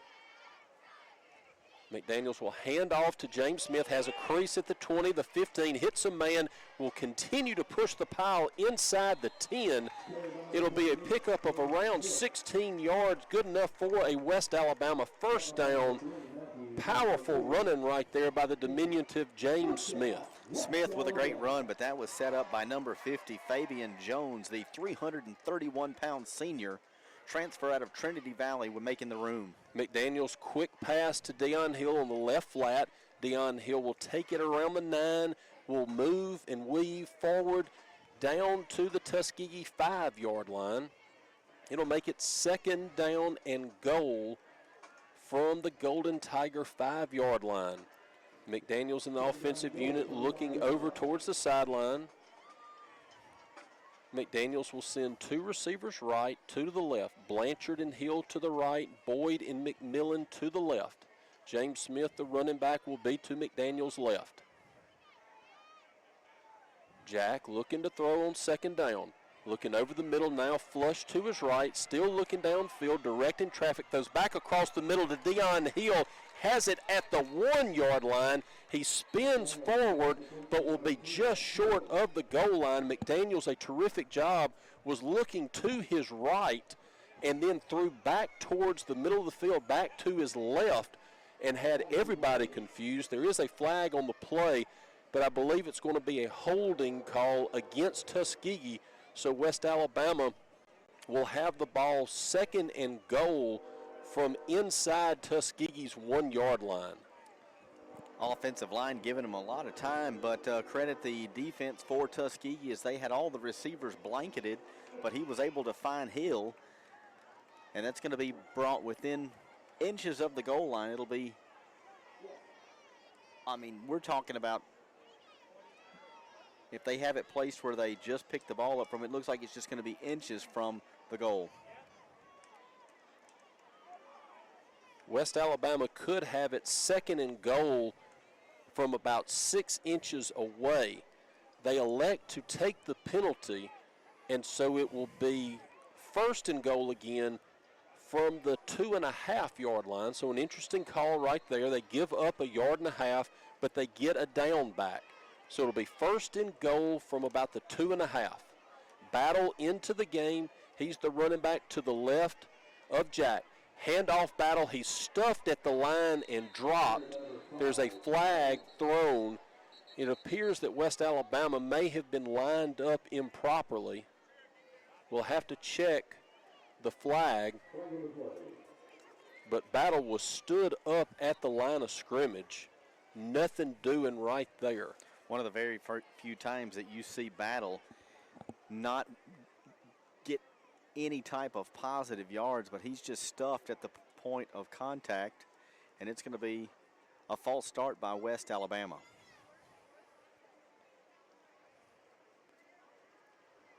There's an injury timeout as one of the Tuskegee defenders is on the ground. Athletic training staff from Tuskegee is out there to check on him. Looks like they're trying to get him up now. He is to his feet, trying to stay into the game, but obviously will not be allowed to do so. So after the illegal formation call against West Alabama, that will back it up to the 7-yard line. West Alabama could have had it 2nd and goal from the 6-inch line. They elected to take the penalty against Tuskegee for defensive holding, where it was 1st and goal from the 2.5. They then have a penalty for an illegal formation that backs them up to the 7. So it'll be, again, 1st and goal from the 7.5. With a little bit more room, West Alabama brings in another receiver. 3 receivers this time to the right, 1 to the left. Battle still in it, running back. He will be to McDaniel's right. McDaniel's looking to throw. Pass is incomplete. Look to find Blanchard. The pass was low. Blanchard went down around his ankles and got the ball, but the officials say it hit the ground first, and so incomplete. It'll be 2nd and goal from the 7.5. It looked initially like he was able to trap the ball against his feet, but the officials have a much better vantage point than I do, and they said it hit the turf, so that'll bring up 2nd down and goal. West Alabama working from the Golden Tigers' 8-yard line and get confirmation that the ball was on the turf, so the officials are earning their money tonight. Into the game, Butler and Underwood. The ball is fumbled. Smith is able to pick it up around the 20 and goes to the 16. West Alabama trying a little bit of a fake, a little bit of a trick play right there. McDaniels was rolling to his left and kind of flipped it underhanded to Smith. Underwood then fumbled it. Smith was able to pick it up, but a loss on the play, and so West Alabama, which could have had it at the 6-inch yard line, 2nd and goal, now faces 3rd and goal from the 17. And remember, the starting field goal kicker, Trey Jackson, is out of this game injured. Zach Gaines, the normal punter, is doing kicking duties. He's already missed 2 extra points. McDaniels looking to throw on 3rd down, heaves it to the end zone way past the outstretched arms of Quay Boyd. And so now you've got 4th down. Zach Gaines will be on to kick. And so what seemingly was a touchdown right there now is a field goal attempt that is anything but certain. Yeah, with the loss of yardage due to the penalties, it just, hindsight's 20/20, but Zach Gaines will be attempting what looks to be about a 35-yarder from the left hash as he gets it lined up in to hold Bailey Blanchard. 29-16 your score, West Alabama leads. Colton Adams' snap is good, place is down, Zach Gaines' kick is up, and it is no good, wide left. So a very promising drive ends in no points. So with 12-13 remaining in this contest, West Alabama still leads 29-16. Tough right there, tough blow for West Alabama, and that may have been the first time in the red zone this year that the West Alabama offense wasn't able to capitalize with points, but tough luck right there as the defense will come on, do its job here. West Alabama leading 29-16. DeRamus, the quarterback for Tuskegee, back out there. He did not start. The starter tonight, Jamarcus Ezel, played off and on in the first half, but since that point, DeRamus has been going the entire way and has gone the entire second half. Again, we are having issues with the clock. The officials trying to get it set. Got a few scores that have been shared with us from Kent Partridge. Valdosta State 44, Shorter 7. That's a final. Delta State 34 over North Greenville, 34-9 in the fourth quarter. And we'll have those rest of those scores across the conference. DeRamus with the handoff up the middle. Nothing doing for Patterson. Tries to break it out to the left and will be tackled at the line of scrimmage. Maybe a loss of 6 inches, but that's it. So it'll be second down and a long 10 for Tuskegee, 11:50 remaining in the contest. West Florida leading Mississippi College 21-14 in the fourth quarter, and Florida Tech up big 44-10 over West Georgia in the fourth. Another surprise dealing with West Georgia. They lost last week to Albany State, now losing big in conference. DeRamus in shotgun. Tigers bringing the blitz. Handoff along the left side. Patterson trying to find any room, nothing doing. He will be forced out of bounds for a loss. Tiger defense doing a nice job of stringing that play out and really allowing Patterson nothing. They will be generous and give Patterson the original line of scrimmage. So it is third down and 10 for Tuskegee. Trying to get something going as we near the 11-minute mark. West Alabama leading by 13.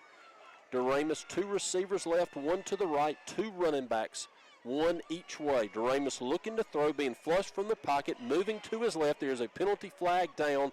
Pass is incomplete. Believe you're going to get a holding call on number 72 for Tuskegee.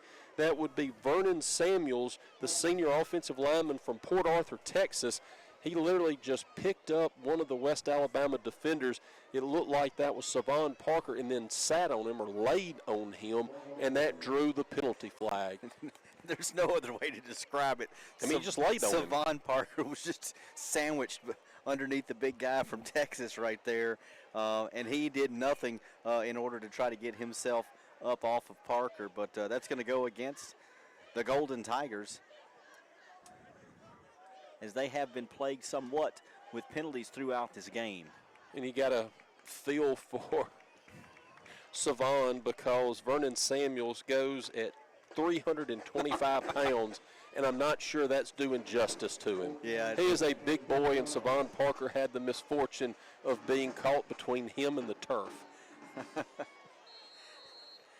So West Alabama declines the penalty. They'll make it fourth down. Tuskegee will punt it away as a short end-over-end line drive fielded by Thurman at the 45, across the 40, 35, 30, has a crease at the 20, cuts it to the outside, the 15, the 10, cuts it back inside, and will be knocked out of bounds at the 5-yard line. Great job of cutting and using that vision from Sid Thurman took a low line drive punt, went right up the middle. Once he had those 10 yards, he cut it back to the outside.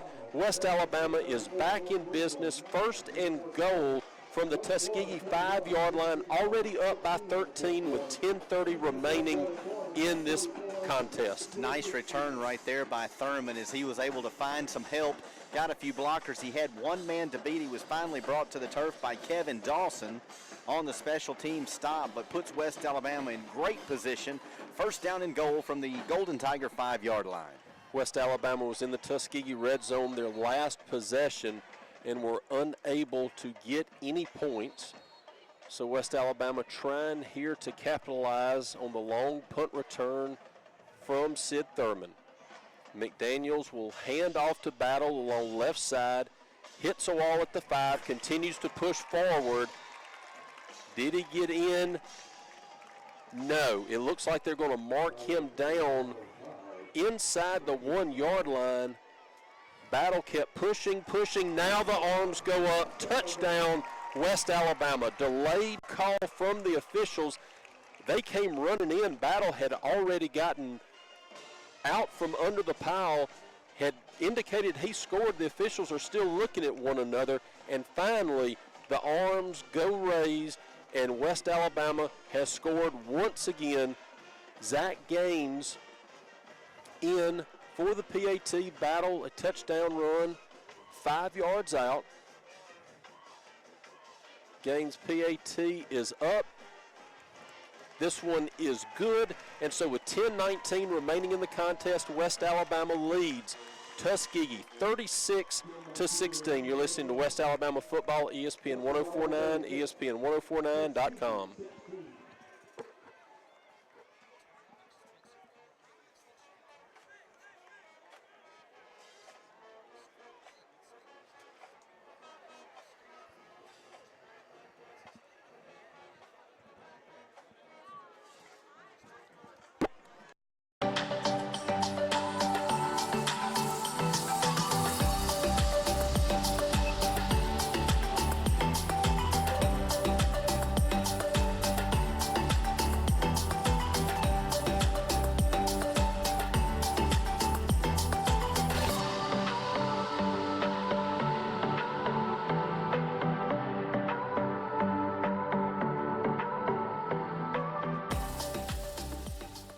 Here in the second half, just needed that offense to get that momentum, get in a groove, and they have, but they've been set up by both defense and special teams. Yeah, it's great to see that happen, you know, and you get defense and your special teams giving your offense an opportunity to make a couple of plays, and the offense able to capitalize. One of the things that we haven't mentioned, hosting this weekend, the UWA Rodeo. The Tiger Wranglers hosting the Collegiate Rodeo. It started on Thursday night. Should be finishing up tonight. So it's a Thursday, Friday, Saturday event. So all of the previous 2 nights winners will be battling out tonight over in the Hines Rodeo Arena. Gaines kickoff is short, will be fielded at the 15 and returned along the right sideline, but only able to get 5 yards was Kedrick Green. He fielded it at the 15 on the left side of the field, tried to go and find that wall along the right sideline, but was only able to get 5 yards. So a nice job by the West Alabama kick coverage unit. And the Golden Tigers will start out 1st and 10 at their own 20-yard line. I believe that was number 4, Michael Anderson, on the special team stop. He's forcing him out of bounds. Golden Tigers are going to take over. 1st down and 10. They're going to be working from their own 20-yard line. 36-16 your score here with 10:13 remaining. DeRamus at quarterback. 2 receivers either way. A running back to his left in shotgun formation. DeRamus will throw on 1st down. Has a receiver open, and the pass is knocked down. Good coverage by Trey Elston on the play, following the receiver right when the pass was thrown, able to get that hand in there and swat the ball away. Elston had him blanketed right there, and as you mentioned, just knocked it down. Ball falls incomplete. Great job right there by the Tiger defense. 2nd down and 10. Golden Tigers from their own 20-yard line. On a night that took West Alabama a little time to kind of get things going, they've kind of come into their own here as of late. as they've extended this lead. Second game in a row, the West Alabama offense has started sluggishly, but finally able to find their footing. Tuskegee, with a number of issues trying to substitute, they will end up taking a timeout, and we'll take it with them. 10:03 remaining in the contest, 36-16 West Alabama. You're listening to ESPN 1049, ESPN1049.com.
Duramus's pass is incomplete. Duramus was flushed from the pocket, rolled to his left, tried to find a receiver across the middle. The pass is incomplete. That'll make it 3rd and 10 for the Golden Tigers from their own 20-yard line. 10:01 remaining in the game. West Alabama in command, leading 36-16.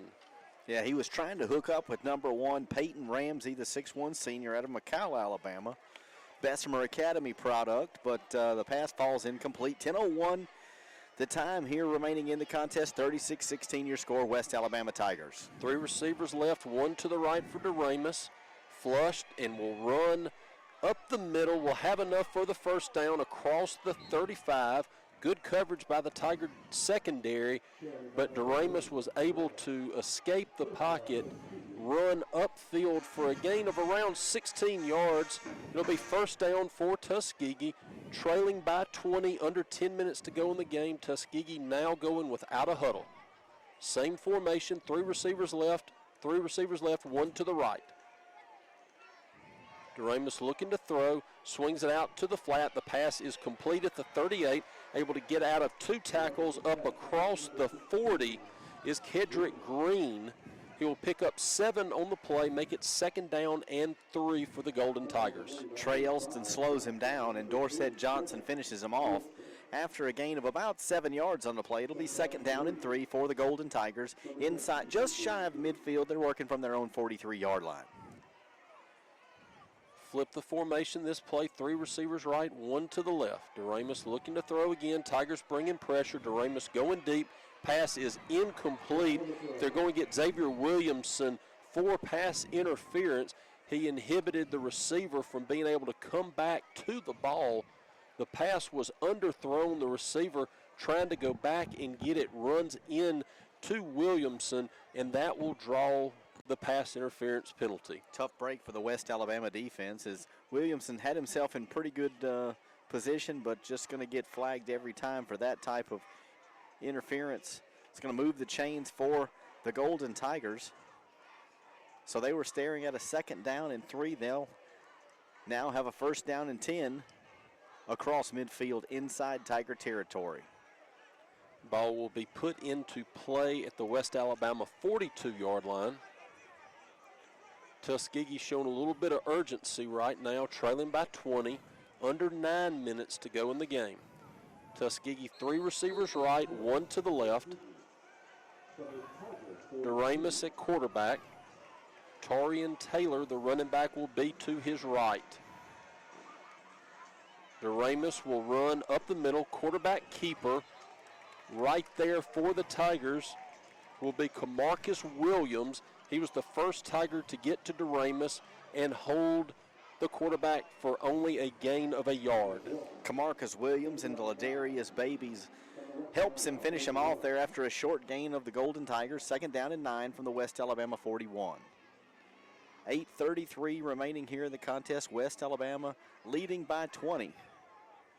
Two receivers either way for Doremus. Taylor, the running back, to his right. Doremus looking to throw, has a receiver open, and it's incomplete. Stepping in front of the pass was Shamar Lewis. Had a chance at the interception, but was not able to get it, but terrific coverage by the West Alabama defense. Lewis was right where he wanted to be, and he just couldn't get his hands on the football the second time after it kind of went into the air, but it's going to fall incomplete. The Golden Tiger offense kind of a semi-huddle, as they're going to be looking at a 3rd down and 9 from the West Alabama 41. Doremus giving instructions to his receivers. He'll send two either direction. Southpaw quarterback in the shotgun.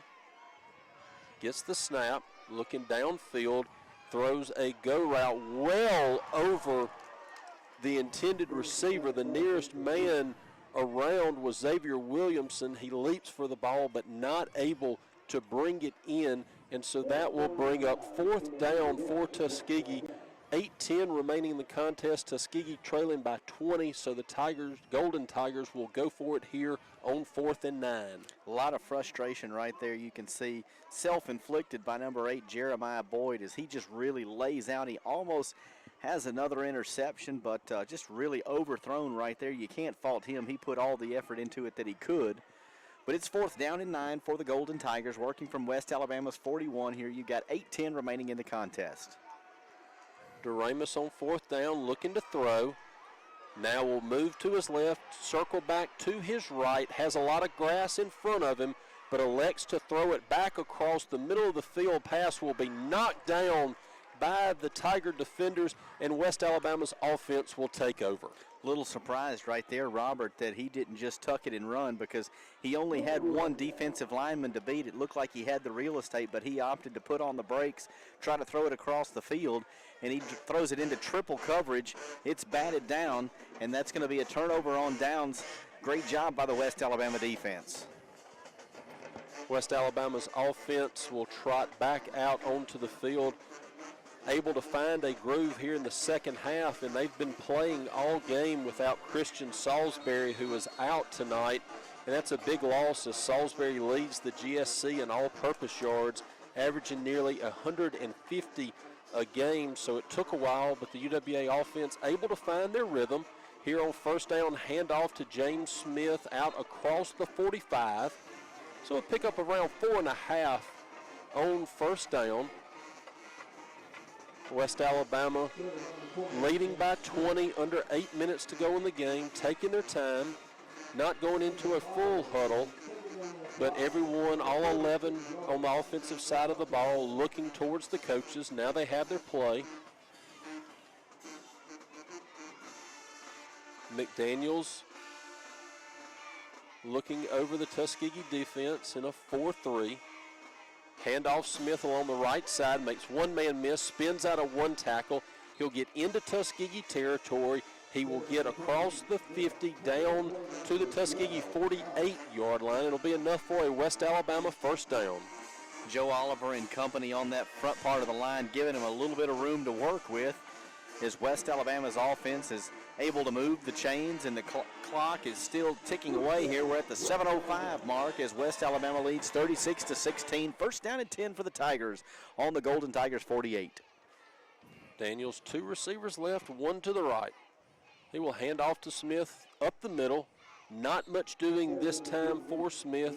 He will reach the Tuskegee 46-yard line, so a pickup of around 2 on 1st down.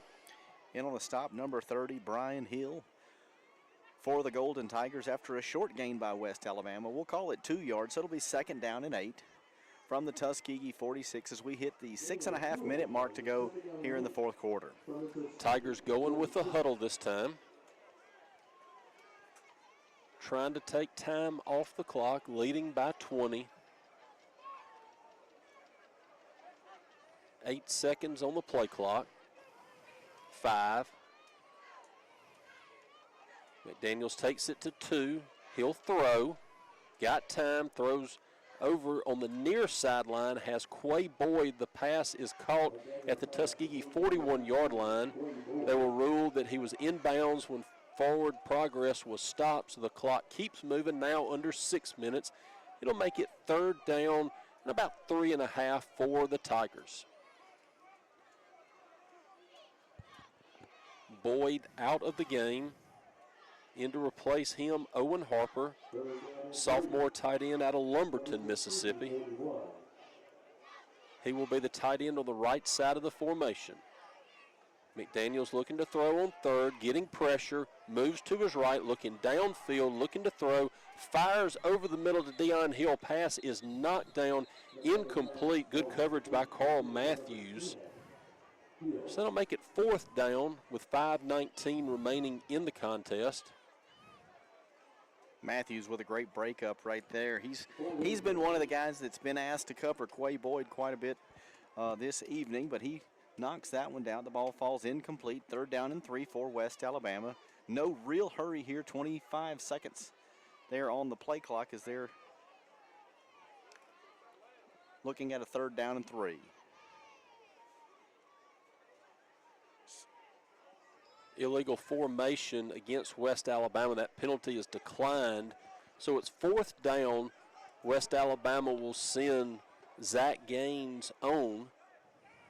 This punt will, you got to feel sorry for Zach Gaines. This one will hurt his average. He can kick it a mile, but he'll only get credit for 41 yards, as that's where the ball will be snapped from, the Tuskegee 41. Zane Gaines, though, will try to pin the Golden Tigers deep. End-over-end kick, angled towards the corner of the end zone. Williamson down there, fields it at the 1, but it bounces through his hands into the end zone. And so Tuskegee will take over 1st and 10 at their own 20-yard line. 5:11 remaining in the contest. West Alabama in control, 36-16. Yeah, you know, you talk about only being able to get 41 yards on that punt, but you got to think that after the night where he's been asked to do all the kicking duties, to be able to punt one probably made him feel a little more comfortable than the duties that he's normally not being asked to do. UWA Athletic Department would like to thank and recognize the following sponsors of Tiger Athletics: Little Caesars and Dixie Country Radio, Adidas, and St. Vincent's Healthcare System. Thank you for your generous support of Tiger Athletics. So 5:11 remaining in this game. West Alabama in complete control, leading 36-16. Tuskegee 1st and 10 at their own 20. DeRamus flips it out to the right flat. Pass is complete. It will get across the 30. It'll be good enough for a 1st down. They will mark him out of bounds at the 35-yard line.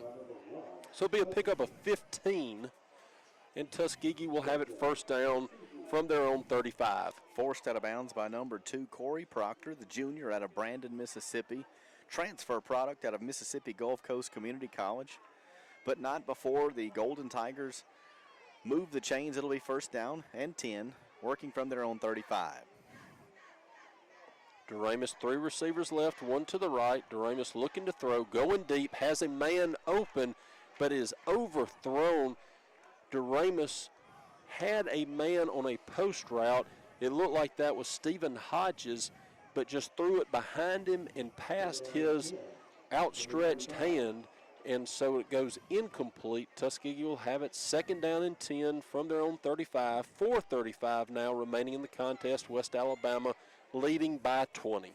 Looked like Hodges had a step on Jordan Grady right there, but the ball just not where he could get his hands on it. So it's going to fall incomplete. DeRamus and his offensive unit, 2nd down and 10 from their own 35. DeRamus drops back looking to throw. Getting pressure now, will throw it into the left flat. Receiver wide open across the 40. Getting to midfield into Tiger territory. But there are 2 penalty flags on the play in the area where you're likely to see holding against Tuskegee, and that's exactly the call. So wipe out that long pass reception, and it'll be a 10-yard penalty against Tuskegee. They'll have it 2nd down and 20 from their own 25-yard line. After not getting the start, DeRamus has gone 10 for 21 on the night without a touchdown, but he's also carried the ball a few times for positive yardage. Tuskegee has had their chances down the field. They just hadn't been able to capitalize on a couple of pass plays where their receivers have broken open, but Doremus and Ezel just not able to get the ball to the receivers. And fortunately for West Alabama, Tuskegee not able to capitalize on those opportunities. But here's Doremus facing a 2nd down and 20 from his own 25-yard line. Doremus looking to throw, going deep, has a receiver open, and it is dropped. He had Kedrick Green once again, who had found a soft spot in the zone defense for West Alabama. He had his hands on the ball before a Tiger defender was able to get to him, but could not bring it in. So the pass goes incomplete, 3rd down and 20 for the Golden Tigers. Jordan Grady's able to come in and break that pass up. As you mentioned, they found a little weak spot right there in that defense, but Grady makes up the ground, gets his hand in there. Ball falls incomplete, so it's going to be 3rd down and 20 for the Golden Tigers, 3:55 remaining. Doremus looking to throw, getting pressure, scrambles to his left, now throws to Green on the right side of the formation. The pass will only pick up about 2 yards, and so it'll bring up 4th down, and Tuskegee will have to punt the ball away.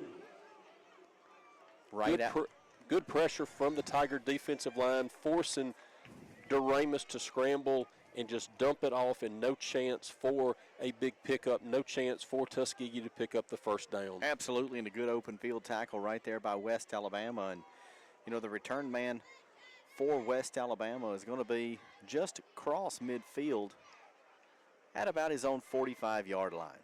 McMillan deep to receive. He will get it at the 42 along the right side, has a little bit of a crease at the 45 into Tuskegee territory. There is a penalty flag down, would likely be against the Tigers, but at this point West Alabama will still have good field position, and more importantly up by 20 with only 3 minutes remaining, just hoping to run out this clock. UWA Athletic Department would like to thank and recognize the following sponsors of Tiger Athletics: Roebuck Landing, Savory Solutions, ATI Sports Medicine, and Big Mike's Steakhouse. Thank you for your generous support of University of West Alabama athletics. So 3:02 remaining in the game. West Alabama in control, leading 36-16 over Tuskegee. West Alabama's offense, Jack McDaniel, 20 of 29 so far on the evening for 178 yards. He's hooked up with 7 different receivers. Most receptions on the night by number 89, Bailey Blanchard. He's got 5. Quay Boyd and Dion Hill each with 4. So really spreading it around a little bit tonight for Jack McDaniels. McDaniels will toss it to Smith along the left end. Smith, a good hole, will get into Tuskegee territory all the way to the Golden Tiger 45-yard line. It'll be a pickup of 11 and a West Alabama 1st down, as we're under 3 minutes now remaining in the contest. Smith checks out. Battle goes into the game at running back. McDaniels in pistol formation. Battle will be behind him and to his left. Hands off to Battle up the middle. Battle fights forward, will pick up 3.5 yards. Nothing much there. That was just all pushing by Demetrius Battle, getting those 3.5 yards on his own. Hard runner as Battle. We've talked about it several times, and throughout his limited time, he averages about 6 yards per carry. Was held under that for that particular run, but it'll be 2nd down and 6 for West Alabama inside the Tuskegee territory. They're working from the Tuskegee 42-yard line as we hit the 2-minute mark here in this final stanza against the Tuskegee Golden Tigers. Daniels will hand off again to Battle. Again, nothing doing. They will give him the original line of scrimmage, but that's it. It'll bring up a 3rd down for West Alabama, under a minute 40. 32 on the play clock. So West Alabama can get it down near a minute before they have to snap it again.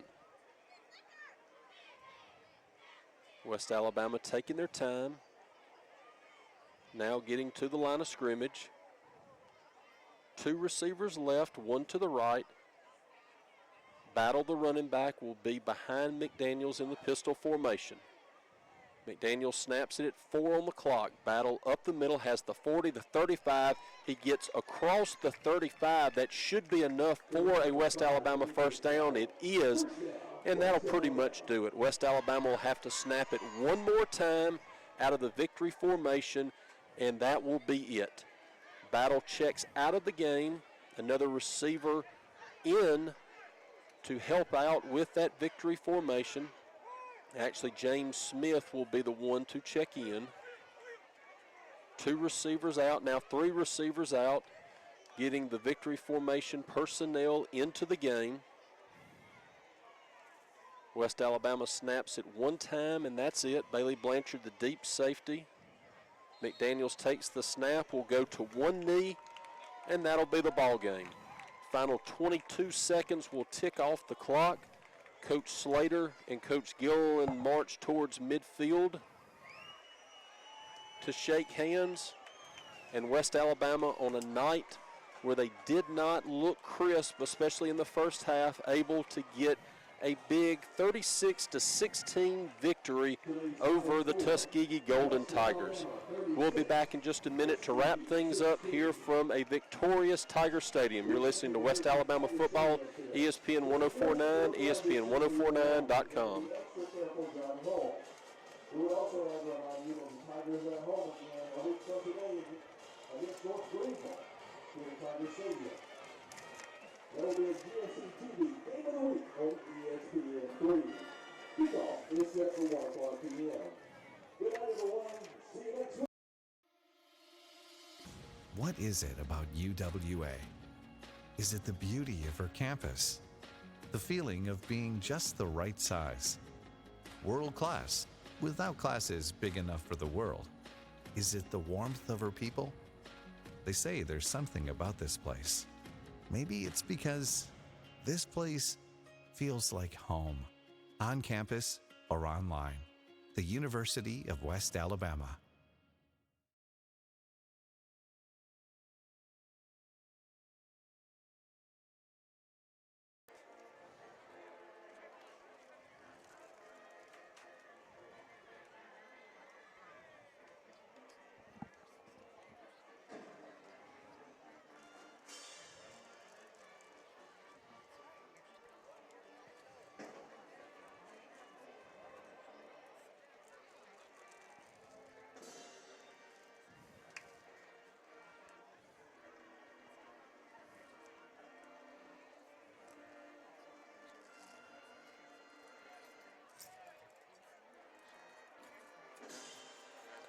Welcome back to a victorious Tiger Stadium on Hall of Fame night.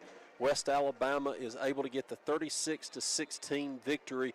And Will, it's not a contest that will go into the record books. It was not pretty, but West Alabama was able to really bide their time. Defense was able to hold Tuskegee in check until the offense could get going. Offense was able to really take advantage of a interception return that set them up in great field position, and then some big special teams play that really helped ignite this West Alabama offense that struggled early on. Yeah, it was a slow night, and, you like all the wins to be pretty wins and that kind of thing, and sometimes sometimes you just need to get that win and move on, and West Alabama tonight started off slow, as you mentioned, but, ends up finishing out the night with 352 yards of total offense. Jack McDaniels, 20 of 29 for 178. Jacob Murphy, in a limited time, was 2 of 3 for 7 yards.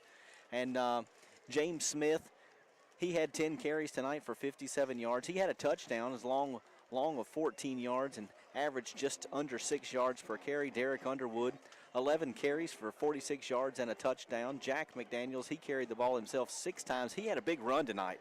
Where we thought he would slide. He gained 43 yards with his legs. And Battle, once again, 7 carries for 23 yards. Brought his average down just a little bit. He averaged just over 3 per carry. And as we mentioned, 7 different receivers on the evening. Bailey Blanchard leading the way with 5 catches, 79 yards. Quay Boyd, 4 catches for 30 yards. Dion Hill, 4 catches. And then you had Tyreek Martin and Underwood, each with 3. McMillan had 2 catches. And James Smith got a catch as well. So West Alabama will do exactly as you said. They will win and move on. The win moves West Alabama's record to 3-1. Tuskegee falls to 1-3 on the season. Next weekend, West Alabama will be back home to face North Greenville at 1 o'clock. So that's a 1 o'clock kick here from Tiger Stadium. Airtime on ESPN 104.9 will be noon for the Sumter County Farmers Federation Tiger Tailgate Show. Kickoff will be at 1 o'clock next weekend against North Greenville. Once again, your final score from Livingston, West Alabama 36, Tuskegee 16. For Will Atkinson, I'm Robert Upchurch. Good night and go Tigers.